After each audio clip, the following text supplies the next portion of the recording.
Welcome to the Elite Podcast Network, home of the #1 independent wrestling coverage, available on iTunes, Stitcher, blogtalk Radio, and wherever you get your podcasts from. Follow us on Twitter at Elite Podcast Net and join the revolution now.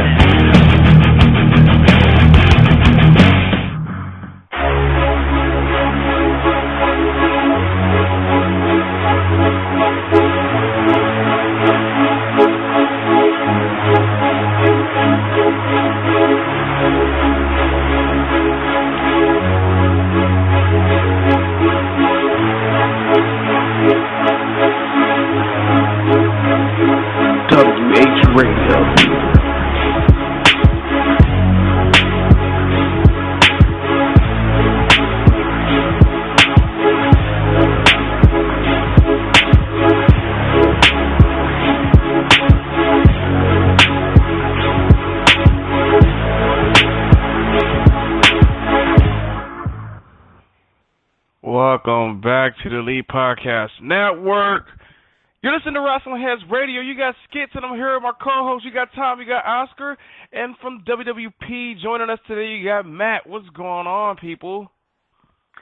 What's going on? This is going to be an interesting night. Yeah. Before we start, I wanted to just mention something really quick. Obviously, last Friday we lost Roddy Piper, and unfortunately this week we lost somebody else within the wrestling family, AAW owner Jim Lynam. Never got the chance to meet the guy, but from what I've read from all the posts on Twitter, seemed like a great guy. And you look at AAW, which is the top tier of indie wrestling products out there, so obviously invested in the company, and I'm sure Matt, who's been to AAW, can further explain what AAW is and what I think Jim did. I kind of forgot to bring this up on the Indie Power Rankings Live on Tuesday, so I'm really kind of glad you brought this up. Honestly, just one of the more sad moments within AAW. Jim Lynam was one of the kindest dudes.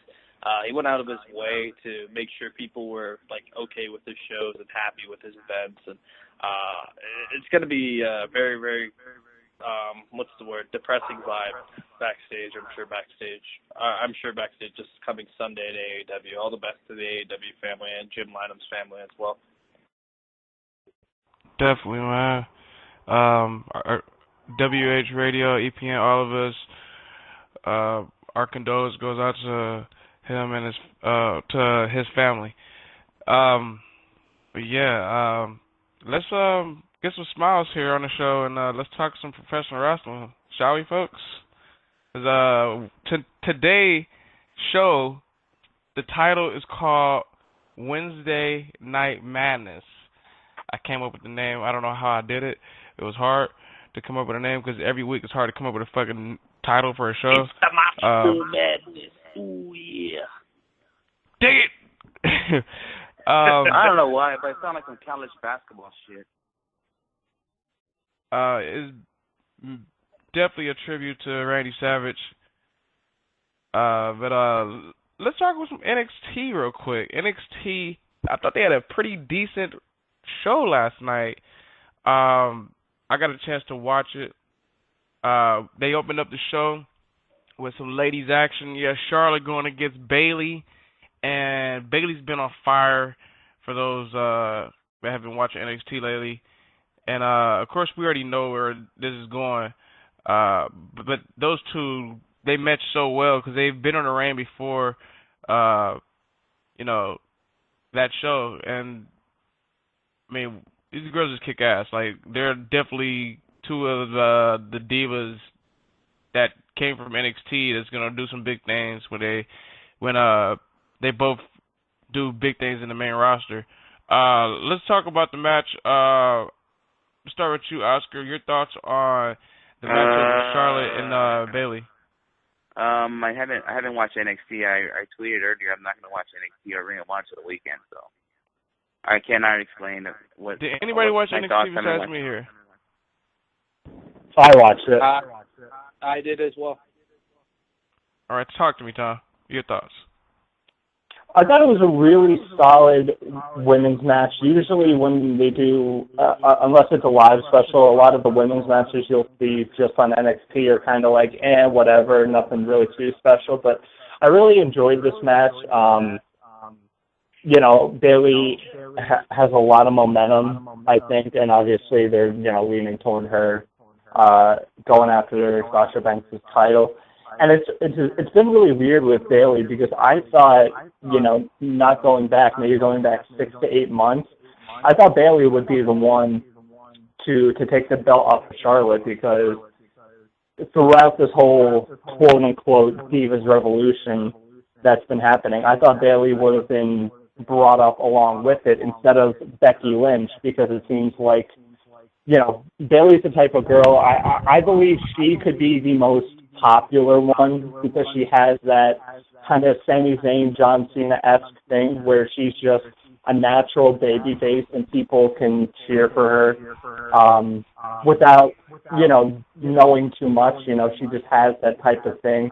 You look at her entrance, you look at her whole persona, being a hugger and all that stuff, and she connects really well with the crowd. I thought, out of all the divas there, she would end up being the most popular on the main roster because it's such an easy, how could I say, persona to kind of transfer to the main roster. He gives her headbands to the little girls on the main roster, and she's probably automatically over.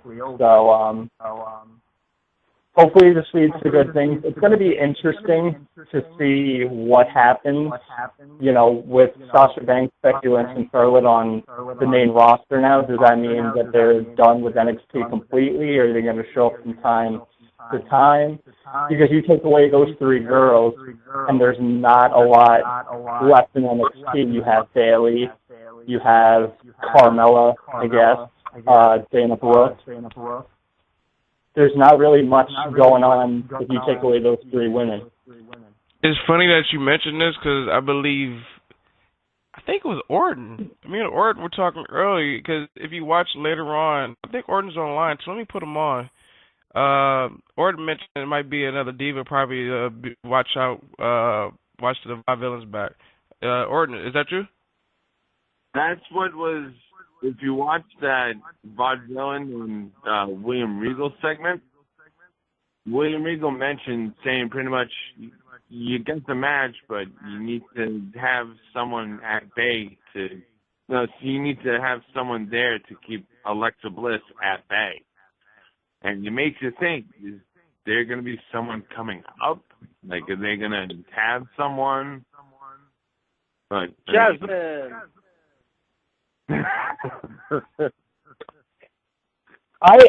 And it's funny because everybody's talking about, stacking the male roster because obviously we'll talk about it in a little bit, but we have someone brand new coming into NXT.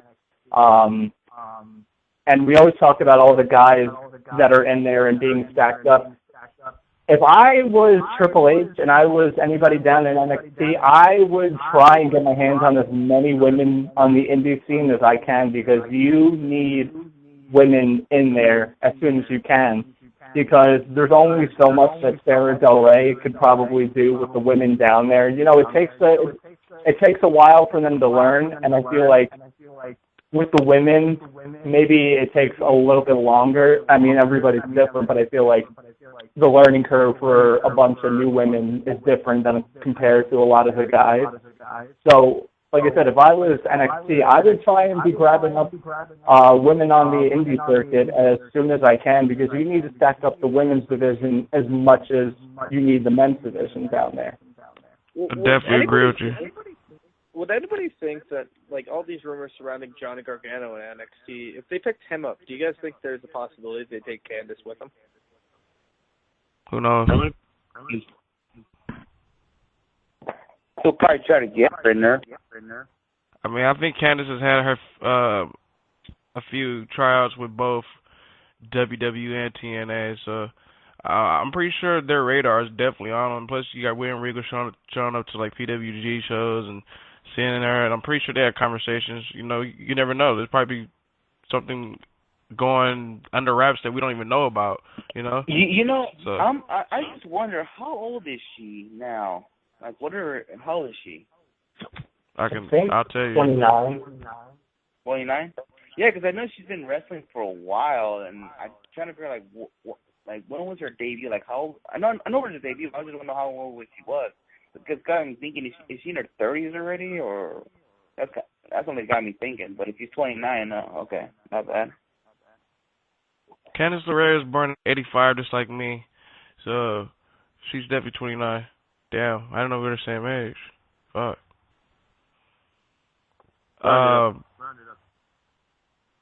That's crazy. But yeah, just like we said, great match with Bayley and Charlotte. A lot of folks that didn't read the spoilers, I'm pretty sure they were shocked. Bayley got the win, but it's looking like later on Bayley and William Regal, they had like a little meeting in the back, and she basically said, "I've been on the road and I would like a shot at the title." So I guess next week on NXT, you guys, excuse me, not Sasha Banks, but you have Bayley going one-on-one against Becky Lynch, and the winner goes against Sasha Banks at NXT Brooklyn Takeover. I have mentioned to Orton. Orton disagreed with me, but it's a possibility that something could happen in that match with Becky Lynch and Bayley where it can make it like a triple threat, because I'm pretty sure Becky Lynch is going to be advertised for that show too.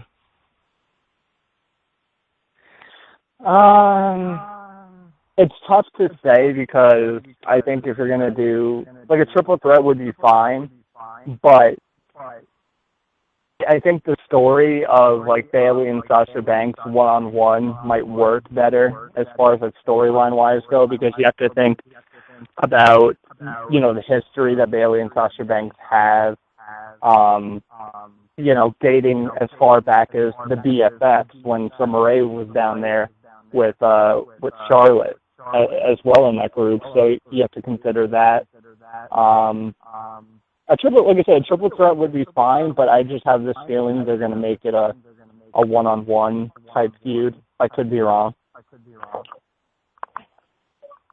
Yeah, I'm definitely in agreement with Tom here. I definitely think it's going to be a one-on-one feud in the sense of Bayley versus Sasha Banks. We're going to see a new NXT Women's Champion come Takeover, which I'm totally okay with. I think it's time for Sasha to move up to the next level, just kind of like Kevin Owens did.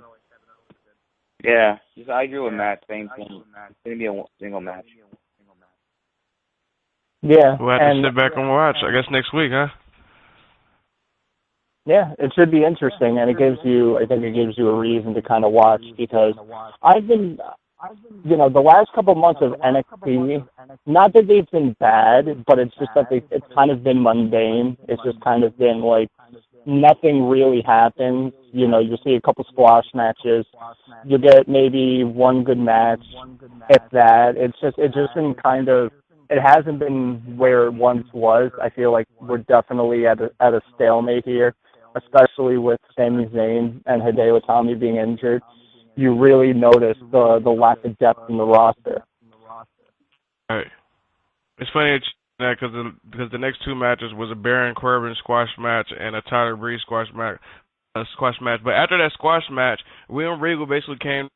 We've already talked about this already here on WH Radio, and I'm pretty sure a lot of folks talked about it on different podcasts. But finally on NXT TV, Jushin Thunder Liger has been announced to be Tyler Breeze's opponent. And if you guys listen to the the commentary team, they basically are like hyping this match up for like Tyler Breeze. So I think this is like definitely like a big deal for Breeze, and he definitely is going to go over on this. They're basically building him up to be something big after this matchup. Yeah. And you have to imagine, because Liger is the type of guy that he puts anybody over. You look back at last year at War of the Worlds when he faced Adam Cole in New York City for the Ring of Honor World title. he put a young guy like Adam Cole right over and had a good match as well. So that's kind of the same thing I expect here. He's going to put over WWE's young guy. And obviously we've talked about the significance of having Liger in WWE, considering he's contracted to New Japan right now, and he's also appeared in Ring of Honor this year as well. So it's definitely been it's a pretty big deal. Yeah, I find it very interesting as well. I think, and this kind of confirms what I was thinking beforehand, that I think Tyler Breeze is going to be the next challenger to the NXT Championship to Finn Balor. You know what? That could be a possibility, but I guess they want to see what can Tyler Breeze become a top heel in NXT. I think with this whole Liger thing, it's a test. So I mean, it could be either him or it could be Baron Corbin. I know you guys don't like the name, but they could go that route as well.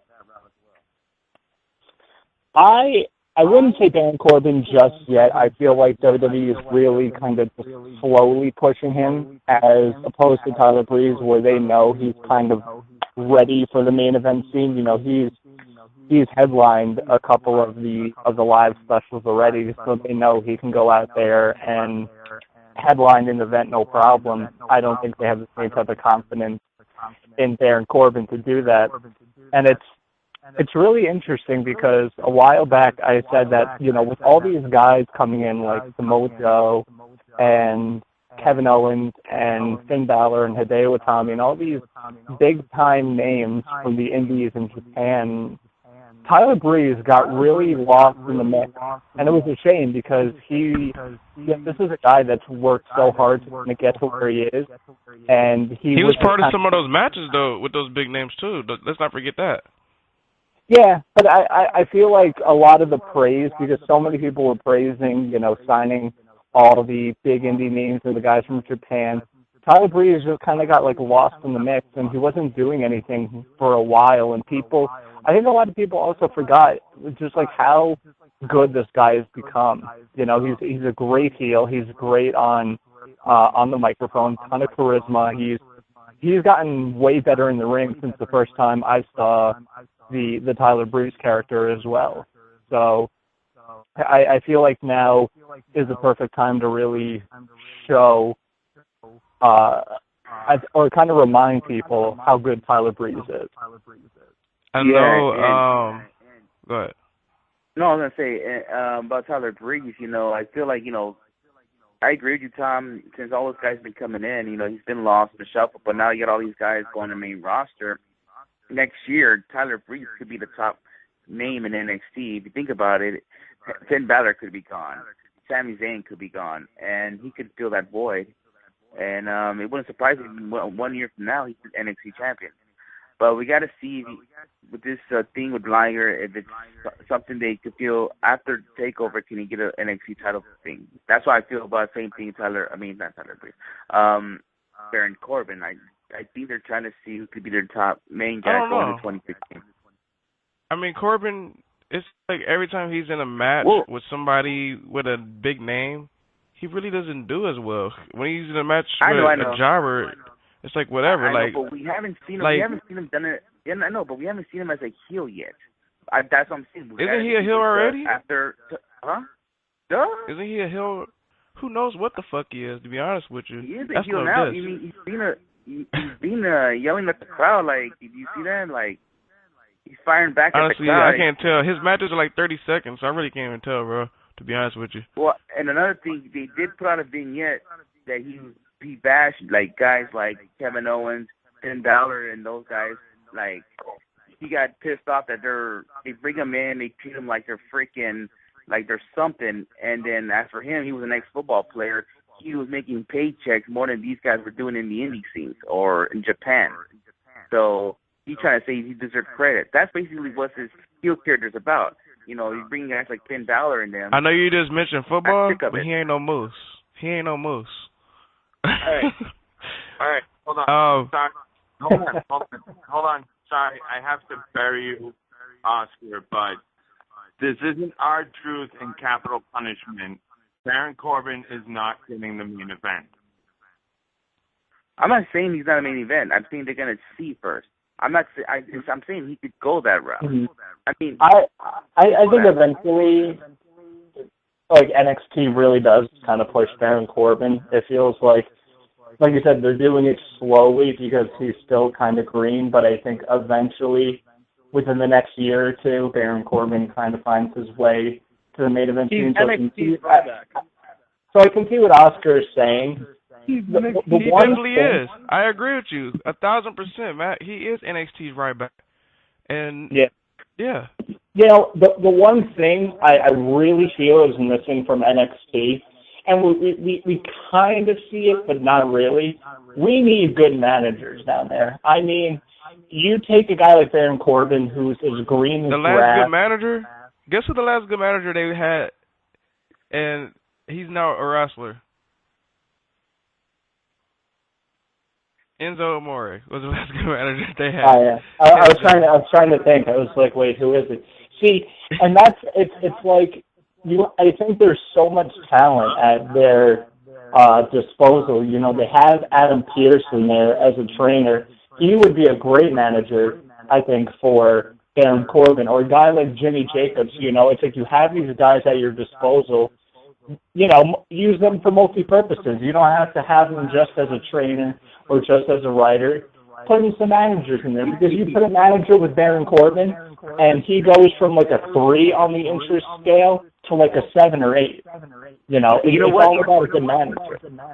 You know what, Tom? There's also, they have a guy that works there too. He's a former manager in the California scene here. His name is Ryan Smiley. Well, he used to go by as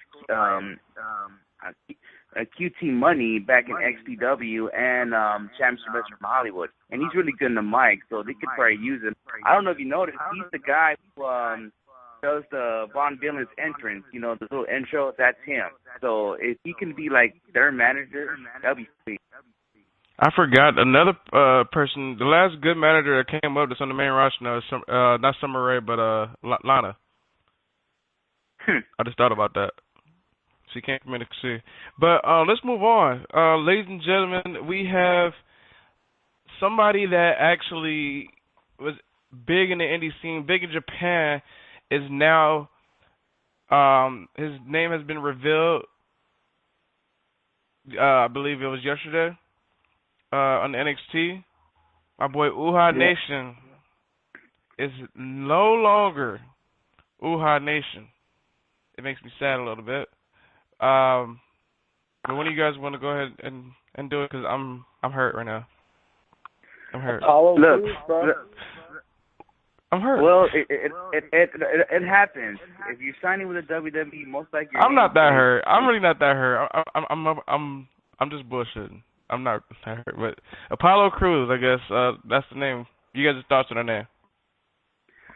First, I heard the name.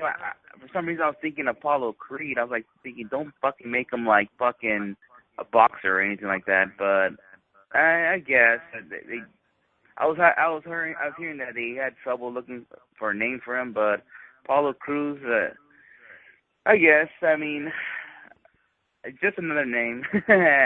Hopefully, they can help him out. I hope Apollo has a good career in the WWE. Yeah, I mean, I think it's okay. Like, I don't think too much into the name changes. You know, it's all gonna. My whole thing is gonna be, how are they gonna use this guy? What's his character gonna be like? You know, is he gonna get a big push?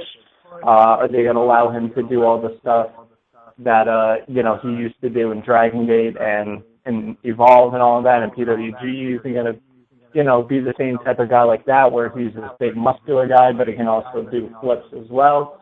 You know, hope him by really the looks stand of out. it, by looking at the hype video, he was doing basically everything that you see him doing in the Indies. Mm-hmm. And it's funny, you see all the folks that he's working out with. As one of them, and a couple of those people are actually people that will be coming up too. I forgot the guy's name, but he's got it's like the black dude that he was working out with in the ring. I think he was working out with Solomon Crow in that video. If you go back and look at it. Now the question I have for you guys, for all of you, is who does he face on his debut? Because when I look online, I've seen a couple names, but the main consensus is either Solomon Crow because they know each other so well, or he faces, I've seen this quite a bit, is Johnny Gargano.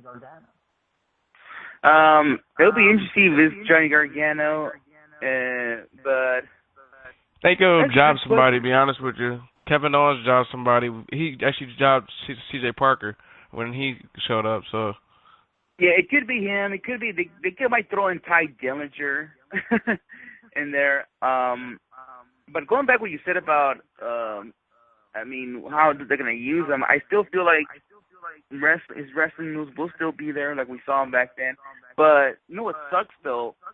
His chant, the ooh-ha chant, that's going to probably be going away. So that was a good way to hype him up, the ooh-ha chant. I remember when he came down to PWG, everybody was down for it. Same thing when I was at Evolve. Everybody's going to be like, Cruz. Just like they do with Joe. That's what they're going to do.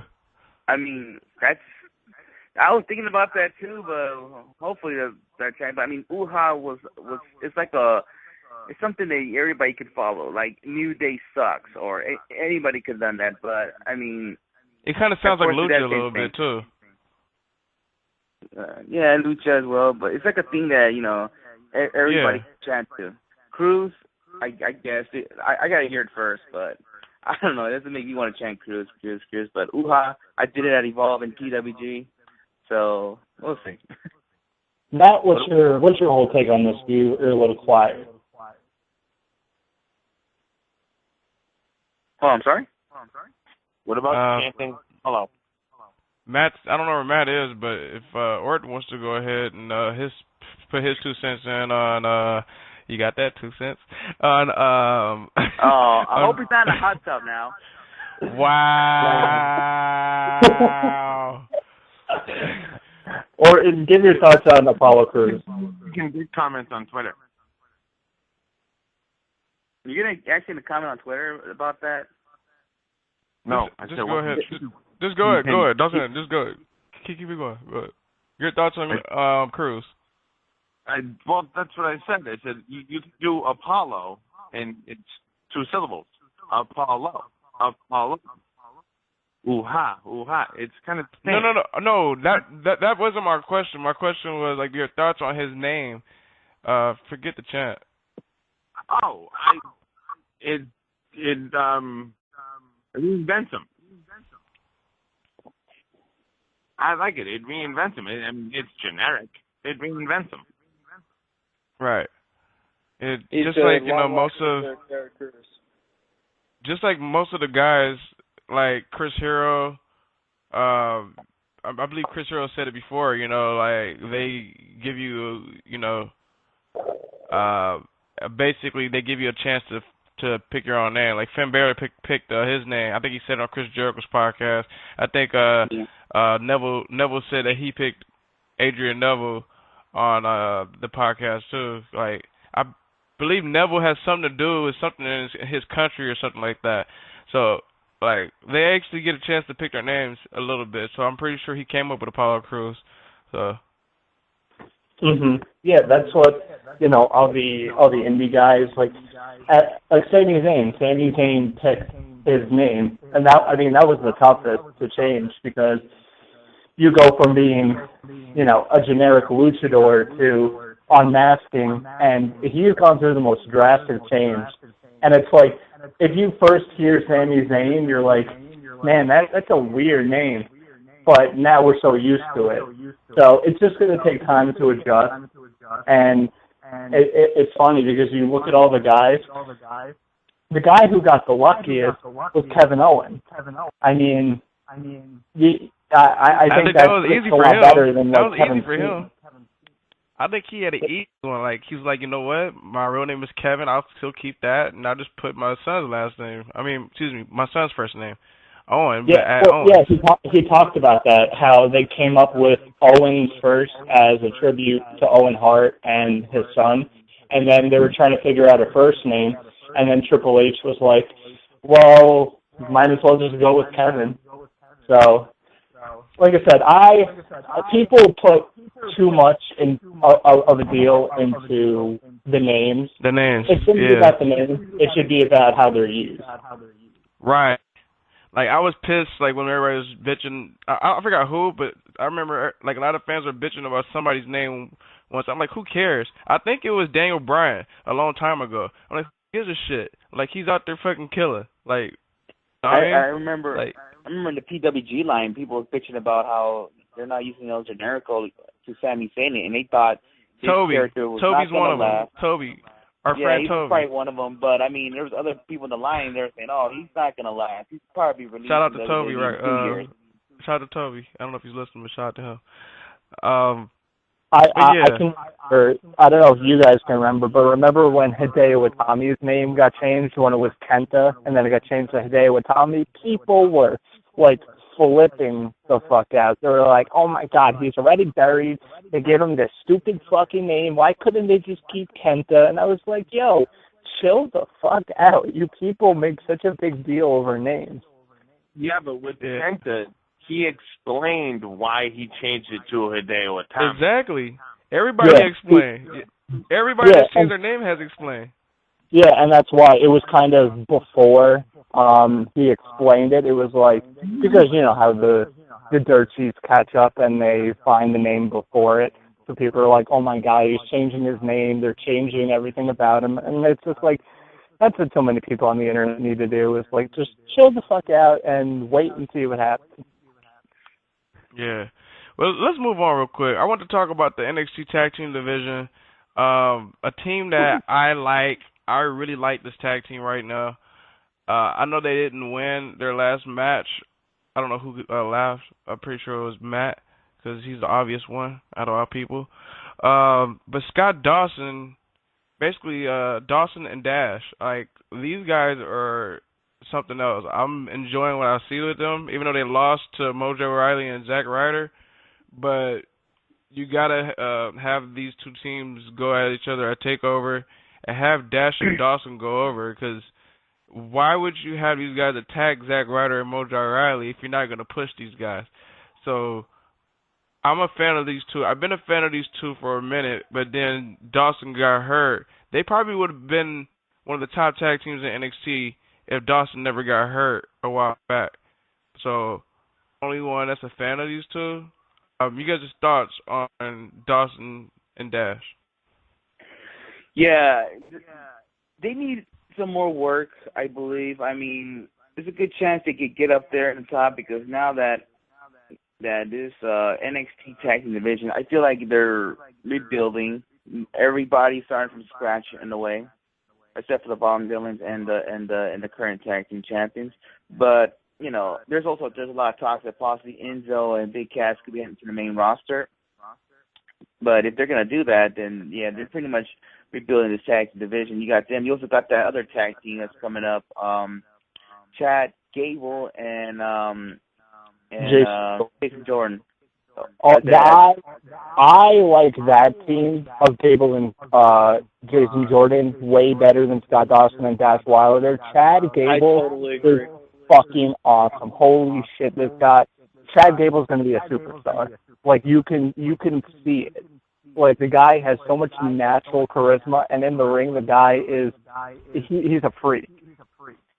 You know what I hate? People are fucking calling him World's Greatest Tag Team 2.0. Like, get the fuck out of here, because they wear the same fucking outfits. They're not fucking Shelton Benjamin and Charlie Haas. Well, it's only because Chad Gable is an Olympic wrestler, which I don't know. I don't know if Charlie Haas ever was. I know both him and Benjamin were collegiate wrestlers who won a couple of division titles, but they were never Olympic wrestlers. But that's the only reason that he's wearing that. I don't think they're trying to be the next Haas and Benjamin. It's just part of Chad Gable. And Jason Jordan, I don't know. This kid must be doing some big things, because I remember the first time I saw him is when we went to the NXT show, me and Oscar, out there in the Bay Area. I believe he upset somebody. Who did he upset again? Yeah, it was Bull Dempsey, but this is before they buried him. Right. This is way before the burial. Maybe that was a start. But Jason Jordan, it's something about him because I know a lot of folks don't watch the show on here, but he's always on Tough Enough, training with the you know, he's always on there too. So, but they don't really like say, "Oh, this is Jason Jordan from NXT." But if you know your shit, you know, so they must that kid. Because when Billy Gunn was yelling at like fucking ZZ, he was like, "Jason here is going to show you how to do it." I was like, "Oh, that's Jason Jordan." But don't get me started on fucking Tough Enough. But I really like I said, that team of Chad Gable and Jason Jordan, I think right now is like, if you're talking about overall best tag team, I think they're the best. I think they're even more complete than Enzo and Cass, just because Enzo is not as good in the ring as like Chad Gable and Jason Jordan combined. You know, he heavily relies on Big Cass. So that's why I think they're the most like complete team. Obviously, Enzo and Cass would be the most over team, but tag team division is definitely getting better. Like I said, there was a point where there was like no tag teams left. There was only like 2 or 3 tag teams. Now we got like 5 or 6 tag teams within NXT, and who knows how much more tag teams can be formed within the next couple months. Yeah, I remember about a year ago, Nick will call in. He said that Ascension got nobody, because Ascension every week on NXT is just destroying a random ass tag team. You know, they'll bring in the Wolves and they kick their ass, and then bring out some tag team we never heard of, and they kick their ass. He would put the Wolves out there. Wow.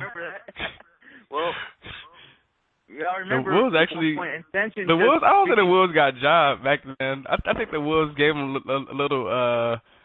No, they got. But Davey Richards got dropped on his head. Hey, you better thank Davey Richards for that one. But anyways, wait, go back. I wanted to say something. With what Tom said about Gable, this might sound weird, but Gable's charisma is so good that I hate to like him. he's just how he presents himself. I'm like, I hate this guy, but then I watch him in the ring. I'm like, okay, I like him. And you know, I'm gonna be honest with you. I need to watch more Chad Gable. I need to pay attention more because you guys are here, you know, hyping him up. I need to pay attention more to that tag team also. And then with Dawson and Dash, I like the way they are, how they're hard hitting, and I absolutely love their tag team finish. That finish is insane. Yeah. I'll have to say the NXT Tag Team division is going to be something else on. They're just getting started. They're just doing it, I guess. So rebuilding. Let's Boston rebuild it. That's the word. Thank you. And by the way, just a quick shout out. Sasha Banks has been putting Dash and Dawson over since day one. Just saying. I haven't been over Dawson for a while. Dawson when he was just doing singles before he did the tag team shit. Real quick, let's go over the last matchup on NXT. Samoa Joe, Rhino, hard-hitting match. You know, we usually see Rhino job someone, but him, and we also see Joe job somebody, but these two actually collided, and it was one hell of a matchup. And of course, Samoa Joe came up with the victory. Thoughts on the match, guys? I know 2 people or 3 people probably watched it on here. Go ahead. I thought it was okay. The one thing with Samoa Joe and NXT, it's so far been so underwhelming. Like nobody's really gotten to see the Samoa Joe that we know he can put on, and it's really weird. But I feel like once he starts facing, you know, more of the top tier guys, we'll see better matches out of him. But I think it's still the fact that he's taking independent dates that plays a little bit into the whole thing. Yeah, it could be. He's booked for Takeover, so something's gonna happen. Yeah, I don't know exactly what it could be. Could be anything. Could be another job. Who knows? But like I said, so far Samoa Joe in NXT to me has been so underwhelming. Hopefully it kicks up. And it's I don't want to say it's the same thing, but like the way they've used Solomon Crow has been so disappointing as well. And I hate to compare the two because you really can't. One can wrestling longer and has a bigger name than the other, but I mean to see how far Solomon Crow has fallen off is. I think Solomon Crow is going to come back up though. Like I think once we mentioned like some of these guys with the big names heads to the main roster, then you'll see him moving up. That's what I think they're waiting on, to be honest with you. That's just my opinion.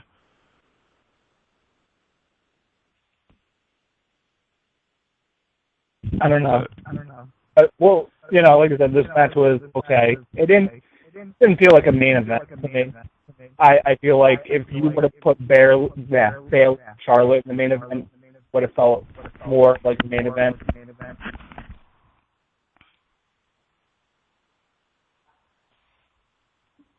Yeah, I can see Bayley and fucking Charlotte in the main event because the girls they do know how to main event too. You guys there? Yeah, we're here. Yeah. All right, everybody got quiet there for a second. I'm like, hold up, don't tell me I'm on the show by myself one time. Hey, what you want me to say? I was like, what you want me to say? I didn't haven't watched the show. Oh, I mean, no, just everybody got quiet. I was like, what's going on here, for a second. I'm pretty sure Matt and Orton seen it too, so I thought they were going to comment, but let's take a break. Let's get off this NXT talk, and we'll be back with some Ultima Lucha and some Ring of Honor talk. We got a lot of wrestling talk here today, here on Wednesday Night Madness. We right back, even though it's Thursday. This is the Juice JT Dunn, and you're listening to Wrestling Heads Radio. This is Josh Alexander and Ethan Page. We are the Monster Mafia. And you're listening to Wrestling Heads Radio. Hey, this is Ray Rosas. And PPA all day, the biggest man in professional wrestling, pretty Peter Avalon. And we are P. Ray. I love it. God, your voice is majestic. And you are listening to Wrestling Heads You got this one. Radio. Woo! All you have to do is believe. Welcome back to Wrestling Heads Radio here in the Elite Podcast Network. You got Skits. I'm here with Oscar. You got Tom. You got my boy from the Weekly Wrestling Podcast. You got Matt. And you got my boy Orton joining us today. What's up? I'm just saying hi. We got a lot of wrestling shit to talk about. Like, it's ridiculous. Like, where do I start when it comes to Ultima Lucha? Do we even go to Ultima Lucha? Because Ultima Lucha is pretty fucking long. So I think let's talk about Ring of Honor. Some of the matches that Ring of Honor has announced coming up here in August. Like, ROH is on a whole other level right now, and they know how to book some fucking good matches, dude. I'll tell you that. Like, when I mean, like, these guys know how to book, they know how to book. Today, Field of Honor, there is a match announced today. You got Adam Cole going against Christopher Daniels. That will take place on the 22nd, same day as the Takeover. My boy Cole is looking like he's going to the face side. If you've been watching Ring of Honor lately, as we said before here on the show, he's kind of keeping distance away from the Kingdom. Yeah, I saw that episode when he raised whose hand he raised up. Mike Logan. Okay, yeah, and then look like Mike Bennett and fuck. Matt Taven. Matt Taven, yeah. They're not liking what he did, and I don't know. It just seems like they're gonna separate. So wait, what's the police hand that he raised? Hogan, I guess. I thought it was Kyle O'Reilly. Who gives a shit? Right, Kyle O'Reilly. It was Kyle O'Reilly. I think I could have sworn it was Elgin. It could have been both. Who fucking knows? Nah, see, Mr. Big Elgin is doing big things over in New Japan right now. He doesn't have time for guys in Ring of Honor. He's too busy tearing it up in New Japan. But I've really been for bear jackets over there. I've been really liking like the babyface Adam Cole. I didn't know how I was gonna like it because we've seen so much heel Adam Cole over the years, and it's what made him what he is today. But Ring of Honor really is doing kind of the babyface Adam Cole pretty good. He's somebody that I think everybody can kind of cheer for. You know, he's got the look. He can cut the babyface promos, I think, just as good as the heel ones. And it's definitely interesting, and it's going to be interesting to see what they do with the Kingdom going forward. Obviously, you have to keep them together because I feel like you can't split them up because you put Mike Bennett on his own and you put Matt Taven on their own, and they're both kind of bland on their own, but you put them together, and, you know, they're great.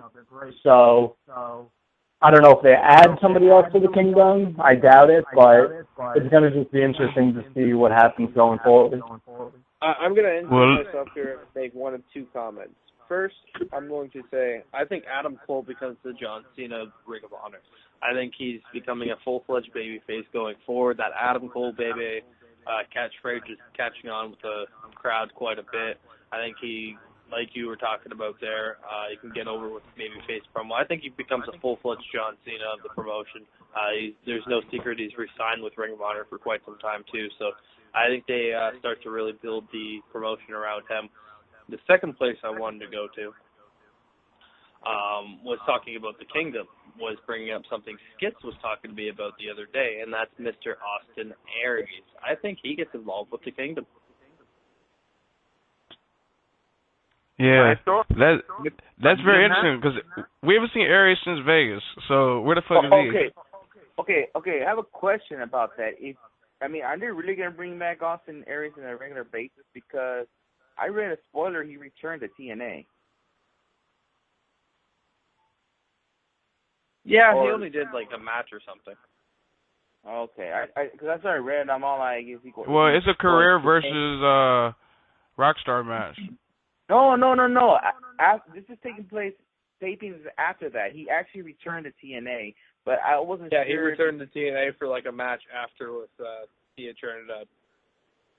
Okay, I just want to know because it's either is he part of TNA again? Is he part of the Force? Like, what's going on here? That's unless he's going to NXT. That's the only thing that like prevents him, I think, from going back to Ring of Honor, in my opinion. Or he joins the Force. I have a wrench in this whole Kingdom thing. What if we kind of saw it briefly this week? What if they reform Future Shock and I don't know about that. What about Red Dragon? I wasn't done. I said, and Bobby Fish turns heel and joins Kingdom. Damn. He is a good talker. I just throwing that up. And if Austin Aries Kingdom, does that mean we get Maria and Tia Trinidad? Damn. Age galore at ringside. I guess Kingdom's winning every match. The opponents are going to be too distracted looking outside the ring. I don't know. It's a lot of things that they can do at the Kingdom. With Cole out and Cole going full babyface, and I'm pretty sure all of us are looking forward to see what happens. You know, with Adam Cole going as a babyface and what the Kingdom got next.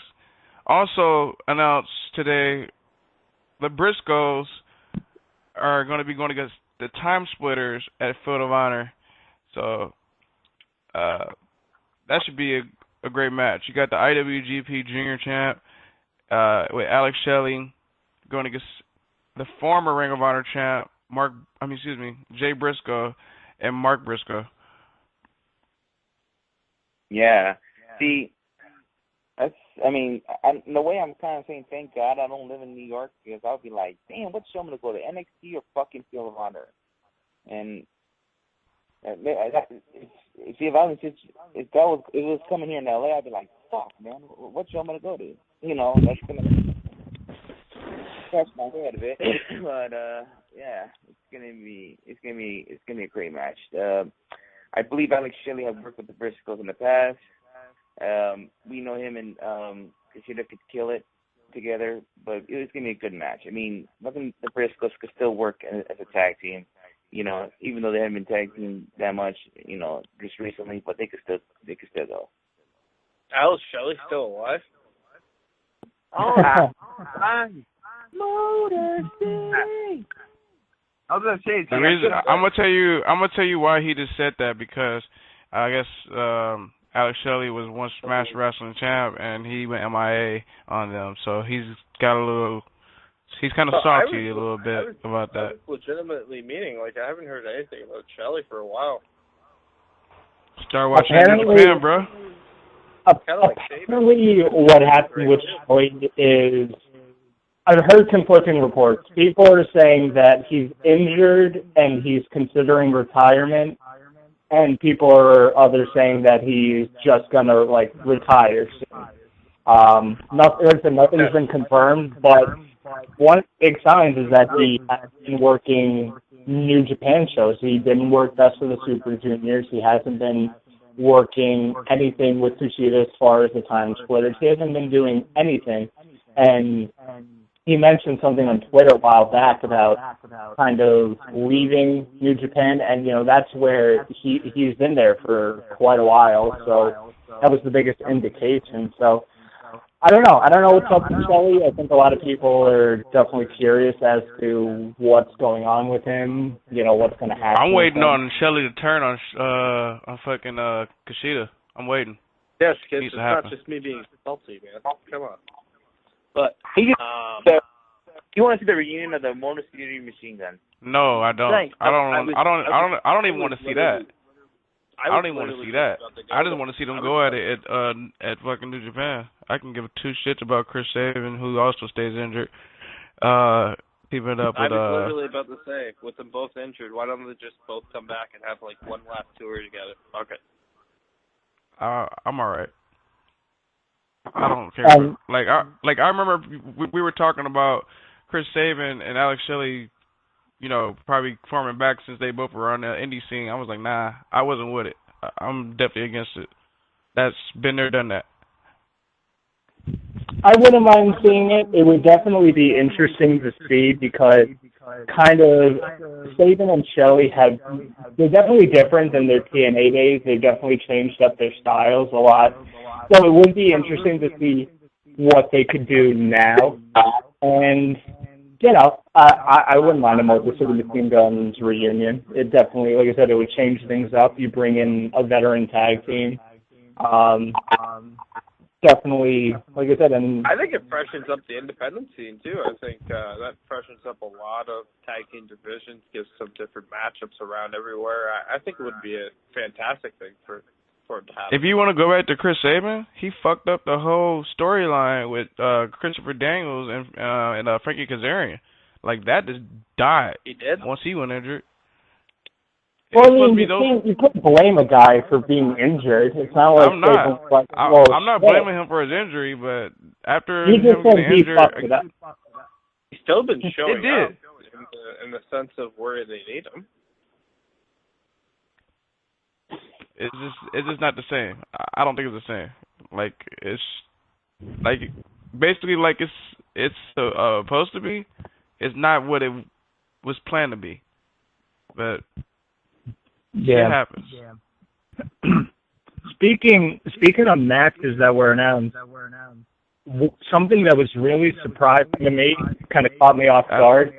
The Philly show that Ring of Honor is running the night before Field of Honor, Hiroki Goto being booked, especially with the G1. When's the G1 going to end? I forget what day, but it's I think it's the week before is when the G1 ends. And Hiroki August 21st. Yeah, Hiroki Goto making his debut for Ring of Honor. This is something that I really like. If I was in the Philly area, I would want to go just for this because it's a brand new New Japan guy.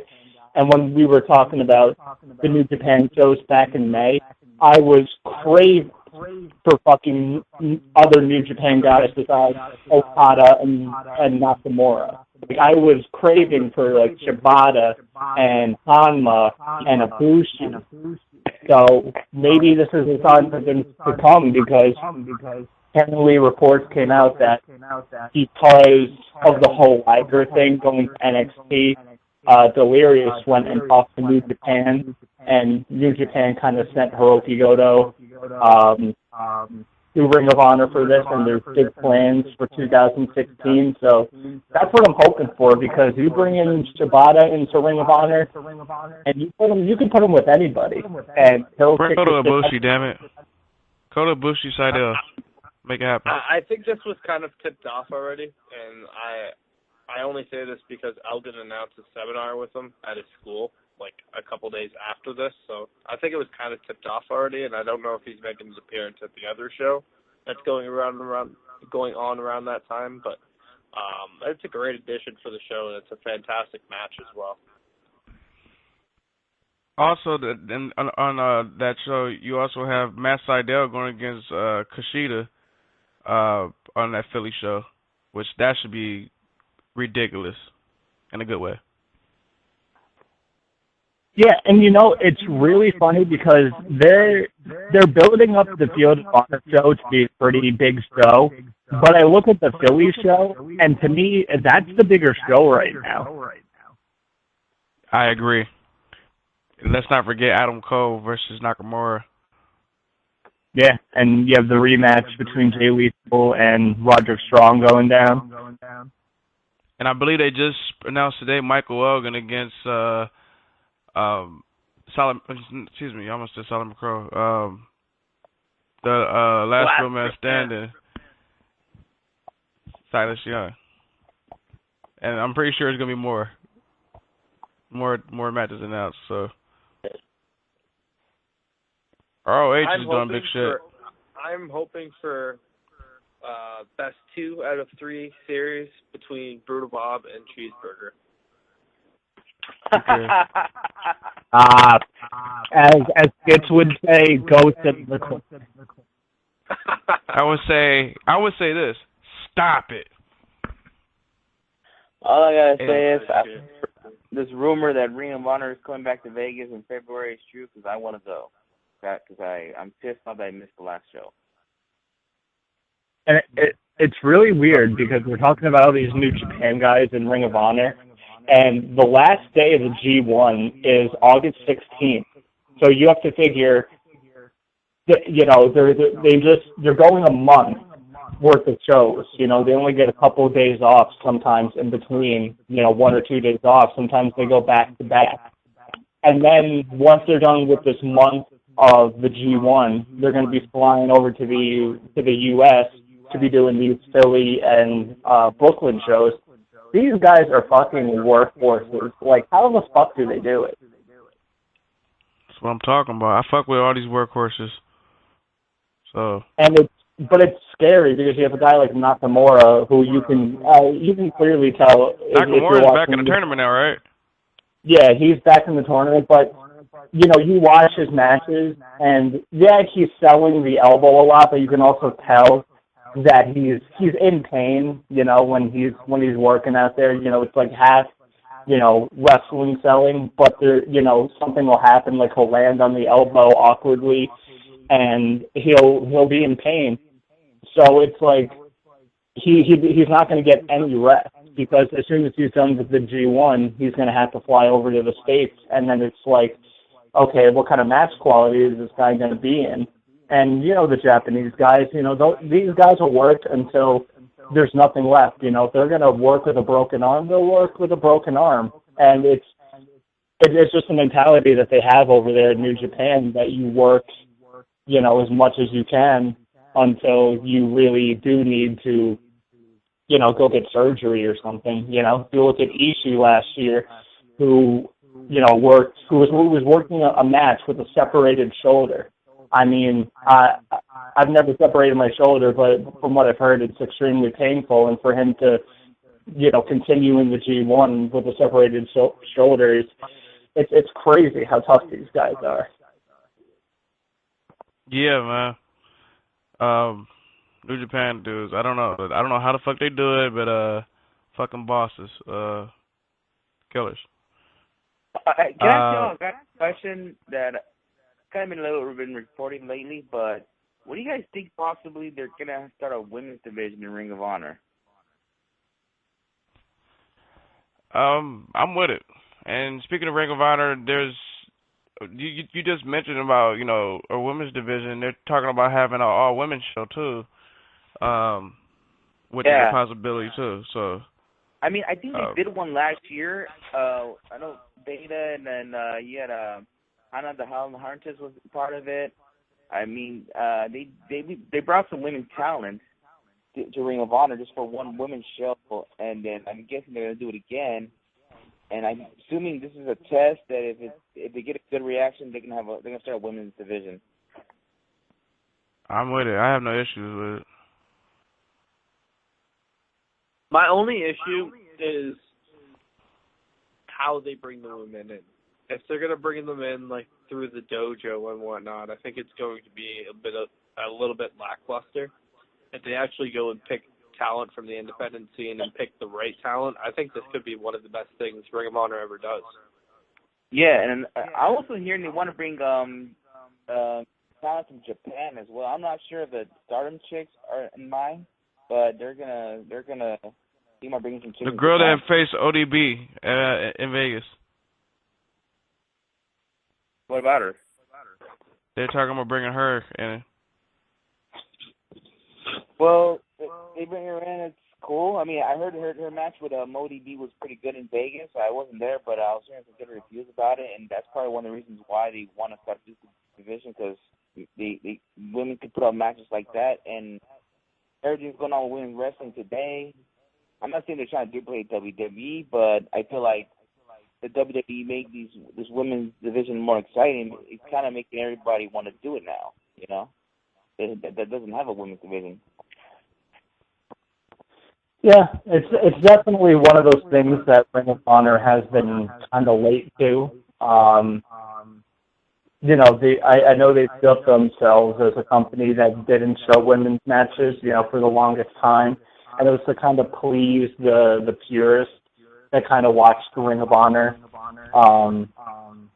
Because we saw some women's matches back in the day, Daisy Hayes, and we saw Mischief once in a while, but we never really saw clear-cut women fighting week after week. So Ring of Honor is definitely late to the party, but as long as, like I said, they capitalize on the amount of talent that is on the indie scene and, over in Japan as well. It'll be fine. And like Nod said, you can't do the same thing that you do for the guys. You can't do the stupid fucking Ring of Honor dojo and make them fucking pay money just to bring them in. It's like, just bring in the fucking talent. You don't have to sign them to a contract. If you want to sign a few, go ahead, but just bring them in. It's not that big of a deal. Like, stop this. I've ranted enough about the fucking Ring of Honor dojo and how it's gonna be the downfall of them because they insist on everybody, even the most talented indie names, to go through this, and it's ridiculous. I saw Mandy Leon's name as one of them who's gonna be a part of this all-women show. So I'm with Tom. And one more thing I want to throw out there is the only thing that could be a problem with this whole women's division and Ring of Honor, and unless they do it like separately, like separate shows, is the fact that I don't think people want to see 4 women's segments in one show when they're going to an event. Because think when you go to a TV taping, they tape 4 weeks of television. If you want the women on television every week, that's 4 segments. Yeah, you can't overexpose it, but you can't like underexpose it. I think they need to find a good medium for whatever this women's division is going to be, because if they're trying to capitalize on people craving, women's wrestling and to see good women's wrestling, I feel like they'll throw so much out there that people will get sick of it quickly. And then you can't put too little on it because then people are like, all right, what are you guys doing? So you have to find a good medium as to how much you use these girls on your shows. Yeah, it's kind of funny. I looked it up, a couple of things. When they stopped using women, at the same time, PWG stopped using women. Well, cause remember the older PWG show, they brought in like Christina Von Erien in the past. But if this Ring of Honor women thing is a success, is it possible we might see women in PWG as well? Because this thing will be huge. Wrestling is killing it right now. Nope. Well, we already know they only like one girl. I know. Candice LeRae. Nope. I know, but I mean, when they bring one girl. According to fans and certain people that have been there for a long time, Dragon only likes men's wrestling. I don't know how Candice got the pass, but I think I know how she got the pass. We'll say that for another day. But wow. Listen, she got there because she's been working in PWG since the old school days, since the Human Tornado Chris Hero feud days. That's why. Don't be putting other stuff. I didn't say nothing. Don't put them on. You implied it. I didn't say shit. But yeah, listen, there's going to be no women's wrestling in PWG. Super Dragon doesn't like women's wrestling, and you know what? I mean, that's his thing. PWG is their own shtick, They never really did women's wrestling, and I don't think they're going to continue doing it. And that's fine with me because there's plenty. Speaking of women's wrestling, go ahead. I was going to say, there's plenty of other places to watch women's wrestling, so it's not like PWG is missing out on the boat. They're going to continue being the biggest indie company right now. Speaking of women's wrestling, since we're on the subject, I was going to go to Ultimate Lucha Talk, but since we're on the subject of women's wrestling, there's talks out there, possibility of a tag team division for the WWE, for the Divas. I mean, they were planning years ago, but they're bringing so much women in the main roster, and they're giving more women's time. I mean, why not? I mean, if you have. I remember they were planning on doing this when Beth Phoenix and Natalya were tag team, right? Yeah. And when Layla and Michelle McCool, right? Yeah, but the problem is back then. It's the same thing I just said with the ROH women's division. It's overexposure, man. I don't think so. I think it'll work for the girls. They need some fucking help too. Like, who gives a shit? I know majority of is guys, but there's girls out there that like wrestling too, and maybe the ladies want to see the Bella Twins. Maybe they want to see Becky Lynch on Raw. Maybe they want to see Sasha Banks. Because what I think it is, I think we think about ourselves as fans first before we think about other fans. I think it'll be good for maybe a different fan. You know what I mean? Maybe it's not for us. Maybe it's for another fan. So listen, that's just my thoughts. You bring in WWE women's tag team titles, you're turning into TNA. Look what they did. They tried to overexpose all the knockouts that they had, and they had the knockouts title, and then they had the knockouts tag team titles, and that completely fucking failed, especially because they put the titles on also fucking Eric Young and ODB, which I'm pretty sure Eric Young isn't a fucking woman last time I checked. Pretty sure he has a dick. You do that, you turn into another TNA. thing, it's funny that you mentioned that because Orton said the same thing. One of you guys. Both of you guys' name is Matt. Both of you guys' name is Matt, so I got the Matts mixed up. Anyways, now I'm gonna tell you like this: WWE is not TNA. They're not retarded. They're not gonna put the fucking women's title on a fucking man. This is 2015 WWE, not 2000. Do you forget? Do you forget Santina? Do you forget that whole fucking thing with Santina? Did you just hear what I said? I said this is 2015 WWE, and they just buried Santino on fucking Tough Enough. They said ZZ, we already had a Santino Marella.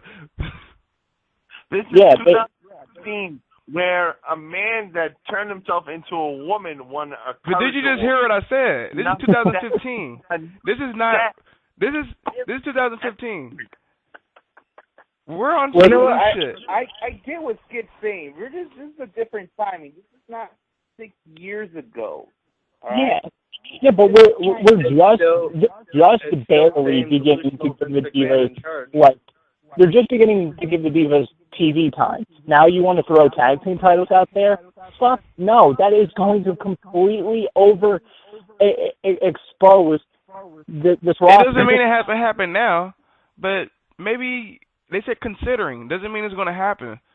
No, you can't do it. It should be focus on the women. You can have multiple women segments on Raw and SmackDown without there being more titles, without there being other stuff. Just because, you could have them having regular matches. You don't need to have every match be revolved around the Divas title. You could have another storyline that doesn't have to do with the title. You don't need to have tag team titles. Make the women's title like a fucking television title. Make it defended all the time. Make it more prestigious. Do what you got to do with it. Just don't fucking make Divas tag team titles. Shoot me in the face before that happens. Well, they were trying to do it a long time ago. Like I said, when they had a lot of tag teams that weren't, when they didn't have the titles. They had Natalya and Beth Phoenix. They were a tag team. They had Layla. And they had Michelle McCool. They were a tag team. They had the Bellas at the time. They were all tag team. And there's probably 2 other girls that were a tag team at the moment. They could have did it a long time ago, but they pulled out. And now they have more girls coming up that are tag team or basically a team. It makes perfect sense. No, it doesn't. Makes perfect sense.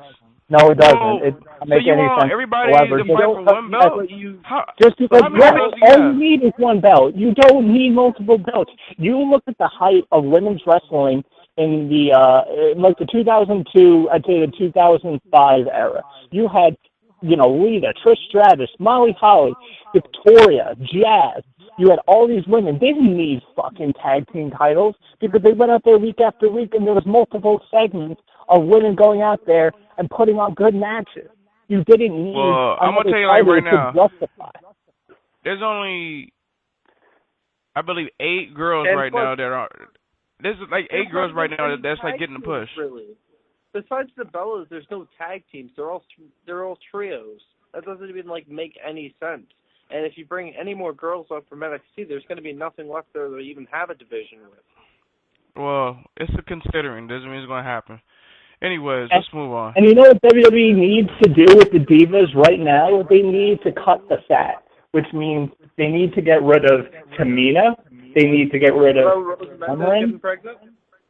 Yeah, well, I mean, Rosa Mendes. I don't care what nobody says. Rosa Mendes, I would dog her shit. Just saying. But, Michael Hayes. I don't know how anybody sees any attractiveness in her. She looks like a fucking leather bag. She is so disgusting looking. I don't know how Nikki Bella's fake tits look like 100 times better than Rosa Mendes, whatever you want to call them. I don't want to call them tits. She is so disgusting. She's so terrible. I wish, hopefully, because she's pregnant now, we never have to see her again. She's fucking terrible. She's garbage. You know what? Let's get off the rant about her. Okay, let's move on. Let's talk about Ultima Lucha, something that was maybe a better thing to talk about. Because Ultima Lucha was... Sweet! Okay, this is something I watched 3 months ago. We all watched. I mean, I think 3 of us watched, but maybe... I think Matt and Orton watched, 4 of us watched. So I was saying I saw 3 months ahead of before you guys, but yeah, I remember everything what happened. So let's go. Matt, did you watch? Oh, you only watched one match, right? No, I watched most of it. Okay, cool. Then we can talk about it. Let's start off with night one of Ultima Lucha. Cage and Willie Mack. False count anywhere. No, it's the Mac. Who cares? Willie Mack. Cage versus Willie Mack. False count anywhere. What a fucking match up to start off night one. These dudes literally did everything. Used everything in the book, every weapon in the book of professional wrestling. Cage gets the W. Oh, he died, all right. Cage pulled off some Seth Rollins playbook. No, he pulled something. No, listen, let me talk first. He pulled something out of his playbook. He got some cinder blocks like Seth Rollins would do, and there you go. Stumped him in the face, as you guys would say, Super Dragon. But he basically pulled something out of both of these guys' playbooks at the same time and got the win. 1, 2, 3. What a matchup. Yeah, I mean, it's very rare that I've seen Willie Mack getting, like, in a hardcore environment, like, using weapons and stuff. The only time I've seen it before that was the time me and you, Skip, went to that show where he wrestled Supreme, and I believe he put a fork on his forehead and stuff, and that was pretty brutal. But this is so rare we've seen Willie Mack in this type of match. And I said it when we had him on the show. I feel like that match, out of all the Willie Mack and Cage match I've seen, this was the best match out of all of them. And yeah, it was. And I'm glad you guys enjoyed that match because I told you guys it was going to be a good match. Yeah, I thought it was a really good hardcore match. A lot of weapons used. They really utilized the temple and kind of moved around. The curb stuff onto the cinder blocks it was crazy. It was a great ending. And they, like I said, they also they made both guys look strong. It's not like they made the Mac look like it was just like a squash. It made it look like a really competitive hardcore match. But it just made Cage look even more like a monster, which I think was the end goal, and it worked out pretty good. Don't forget the stunner.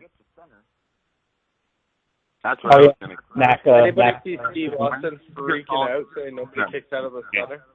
Yeah.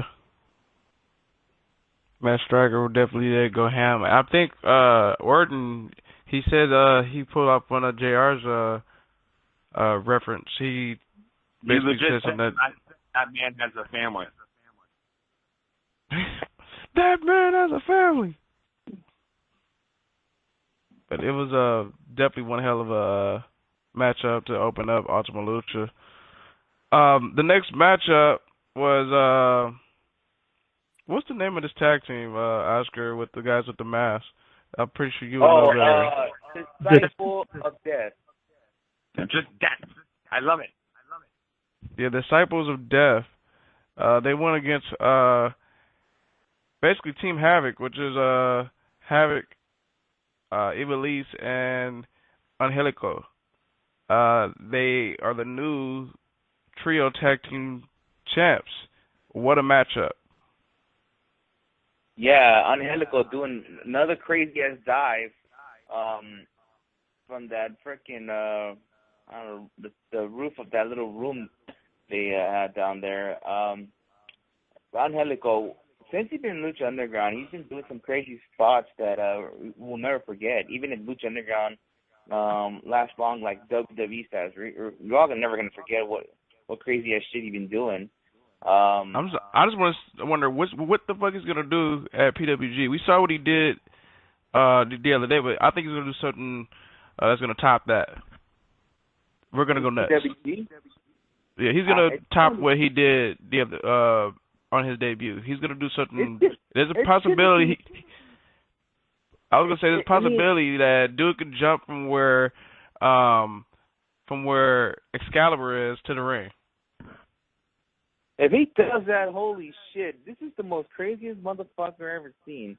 I don't know if he could do it. I don't know if any human being could do that, but if he could do it, I give him props. So we'll see in Bola if he does it. But I mean, because at Lucha Underground, it's a bigger spot. He can do some crazy ass shit, and there's more room he can do. But the problem is that there in Reseda, it's not that much, room. And if he can pull it off, I'll give him props. But you guys' thoughts on the match? Tom, Orton, and Matt. I thought it was a good win. Yeah, I've liked the team of Lee, Son of Havoc, and Angelico for a while. I like the whole story that went around. Disciples of Death went in there and put out a good match too. And like I said, that's what Lucha Underground has been. It's just about stories and then putting on these good matches, and the whole story of the trio of Evil East, Son of Havoc, and Angelico kind of came full circle. So definitely some good storytelling in this. I liked it. Some good action in the ring as well. It was very well. And Disciples of Death, I thought, I was very, how can I say, cautious about how they were going to be used when they first appeared, but I've definitely started to enjoy what they've been doing. Yeah. I mean, putting those three in a team, even though I know who they are under the mask, it's pretty cool. You want to reveal it? It's obvious. You can tell. I mean, I don't know if you can tell, but I can tell you guys. I know who they are under the mask. Tell us. Okay, the guy in the shirt is on Harris. The guy in the white mask, that's him. The reason why he's wearing a shirt is to cover the tattoos.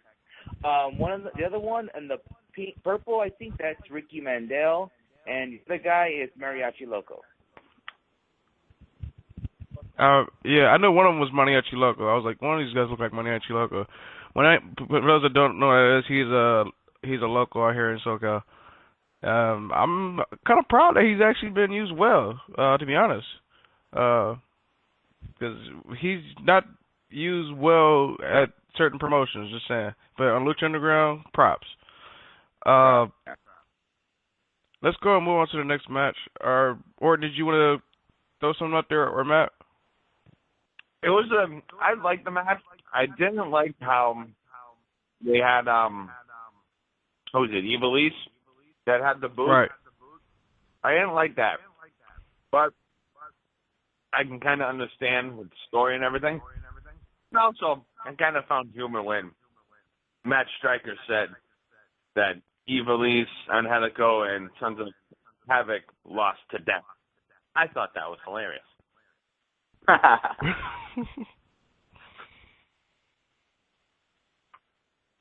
Matt?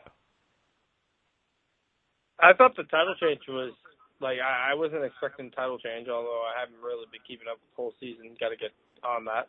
But I thought it was a really good match and well-deserved title change. One thing that's pissed me off about this feud, I feel like Disciples of Death own all three of them. I mean, during this whole feud, backstage segments and all that, Disciples of Death just dominated. It's like they never made Angelico, Sons of Havoc, or Evil East make it look like they're a threat in this freaking feud, but they never did. They just pretty much got punked by the Disciples of Death. I'm hoping that when the second season starts, they'll come back for revenge and take the title. It just seems like this whole time. It's funny because I actually want to mention something about that a little later about next season that has something to do with the Disciples of Death and Havoc and Angelico and Evil East, which is people will understand a little later about what I'm talking about when it gets to night two. Yeah. The main event that night on night one was Drago versus Hernandez, and somebody was involved in that match that is known on Twitter. Yeah, I know. Wait, hold on. I want to say something. Hey, if he's listening, I don't give a damn if that he has me blocked. Deshaun 2 cents. You whip like a woman. That is all. Wow. I remember when I was at the show, I saw that, I was like, oh my fucking God. I mean, Sean, if you're listening, no disrespect. I think I told him this in person. I told him, dude, gotta whip harder than that, man. You look like you were scared to do it, bro. Listen, if that was it, and I'm taking a belt to Hernandez. Listen, I know wrestling is what it is, but there's also the thought of, listen, after the show, I may be walking out and Hernandez picks me up and tosses me, does the border toss, into a car or something. But, I mean, like I said, if Hernandez gives me the okay to hit him as hard as I can with the belt, I'm going to do it. The other fans were whooping his ass. But next time you try to whoop him, all you have to do is believe! I don't understand why he's not involved in this match. I always go to them shows. I'm sitting in those bleachers. I like they never called me. They called the Sean Spence, not me. I would have whooped Hernandez. And they actually said his name too. They said his name too. Fucking, they put him over too. Crazy. Because Matt Stryker and Vampiro really likes this dude. But I'm surprised they never called me because I'm always sitting around those bleachers things and they never hit me up. They got my phone number. What the fuck, guys? You gotta. Like I said, I could have whooped Hernandez's ass. Bro, you gotta do hot tub reviews. I knew I was just gonna say the same thing. Holy shit. Okay, I guess I'm gonna start making my own YouTube videos and put a shower review and I'll fucking wow. Man, I don't fucking know, man. Shit. Let's talk about the match though. Let's go to the actual match. Let's talk about the match. Let's talk about the fucking match. I know the match was okay. I wasn't a big fan either. I expected it to be better. Especially being the main event of night one, I was like, all right, it's the main event. They're going to go out there and have a pretty good match. I was pretty disappointed by this. I understand a lot of it was, storyline based, but, like I said, this match just didn't feel like a main event for me, and I was a little disappointed. I don't know if it wasn't either guy's fault. I don't want to say it was Drago or Hernandez. It just didn't feel like a main event for night one for me, and it just didn't come off as that good of a match. Yeah, I mean, because I know Drago is fucking good. I know he could do better than what he did, but there was a spot that I enjoyed when Hernandez was trying to leap over and he spit the green shit in his face. That was cool.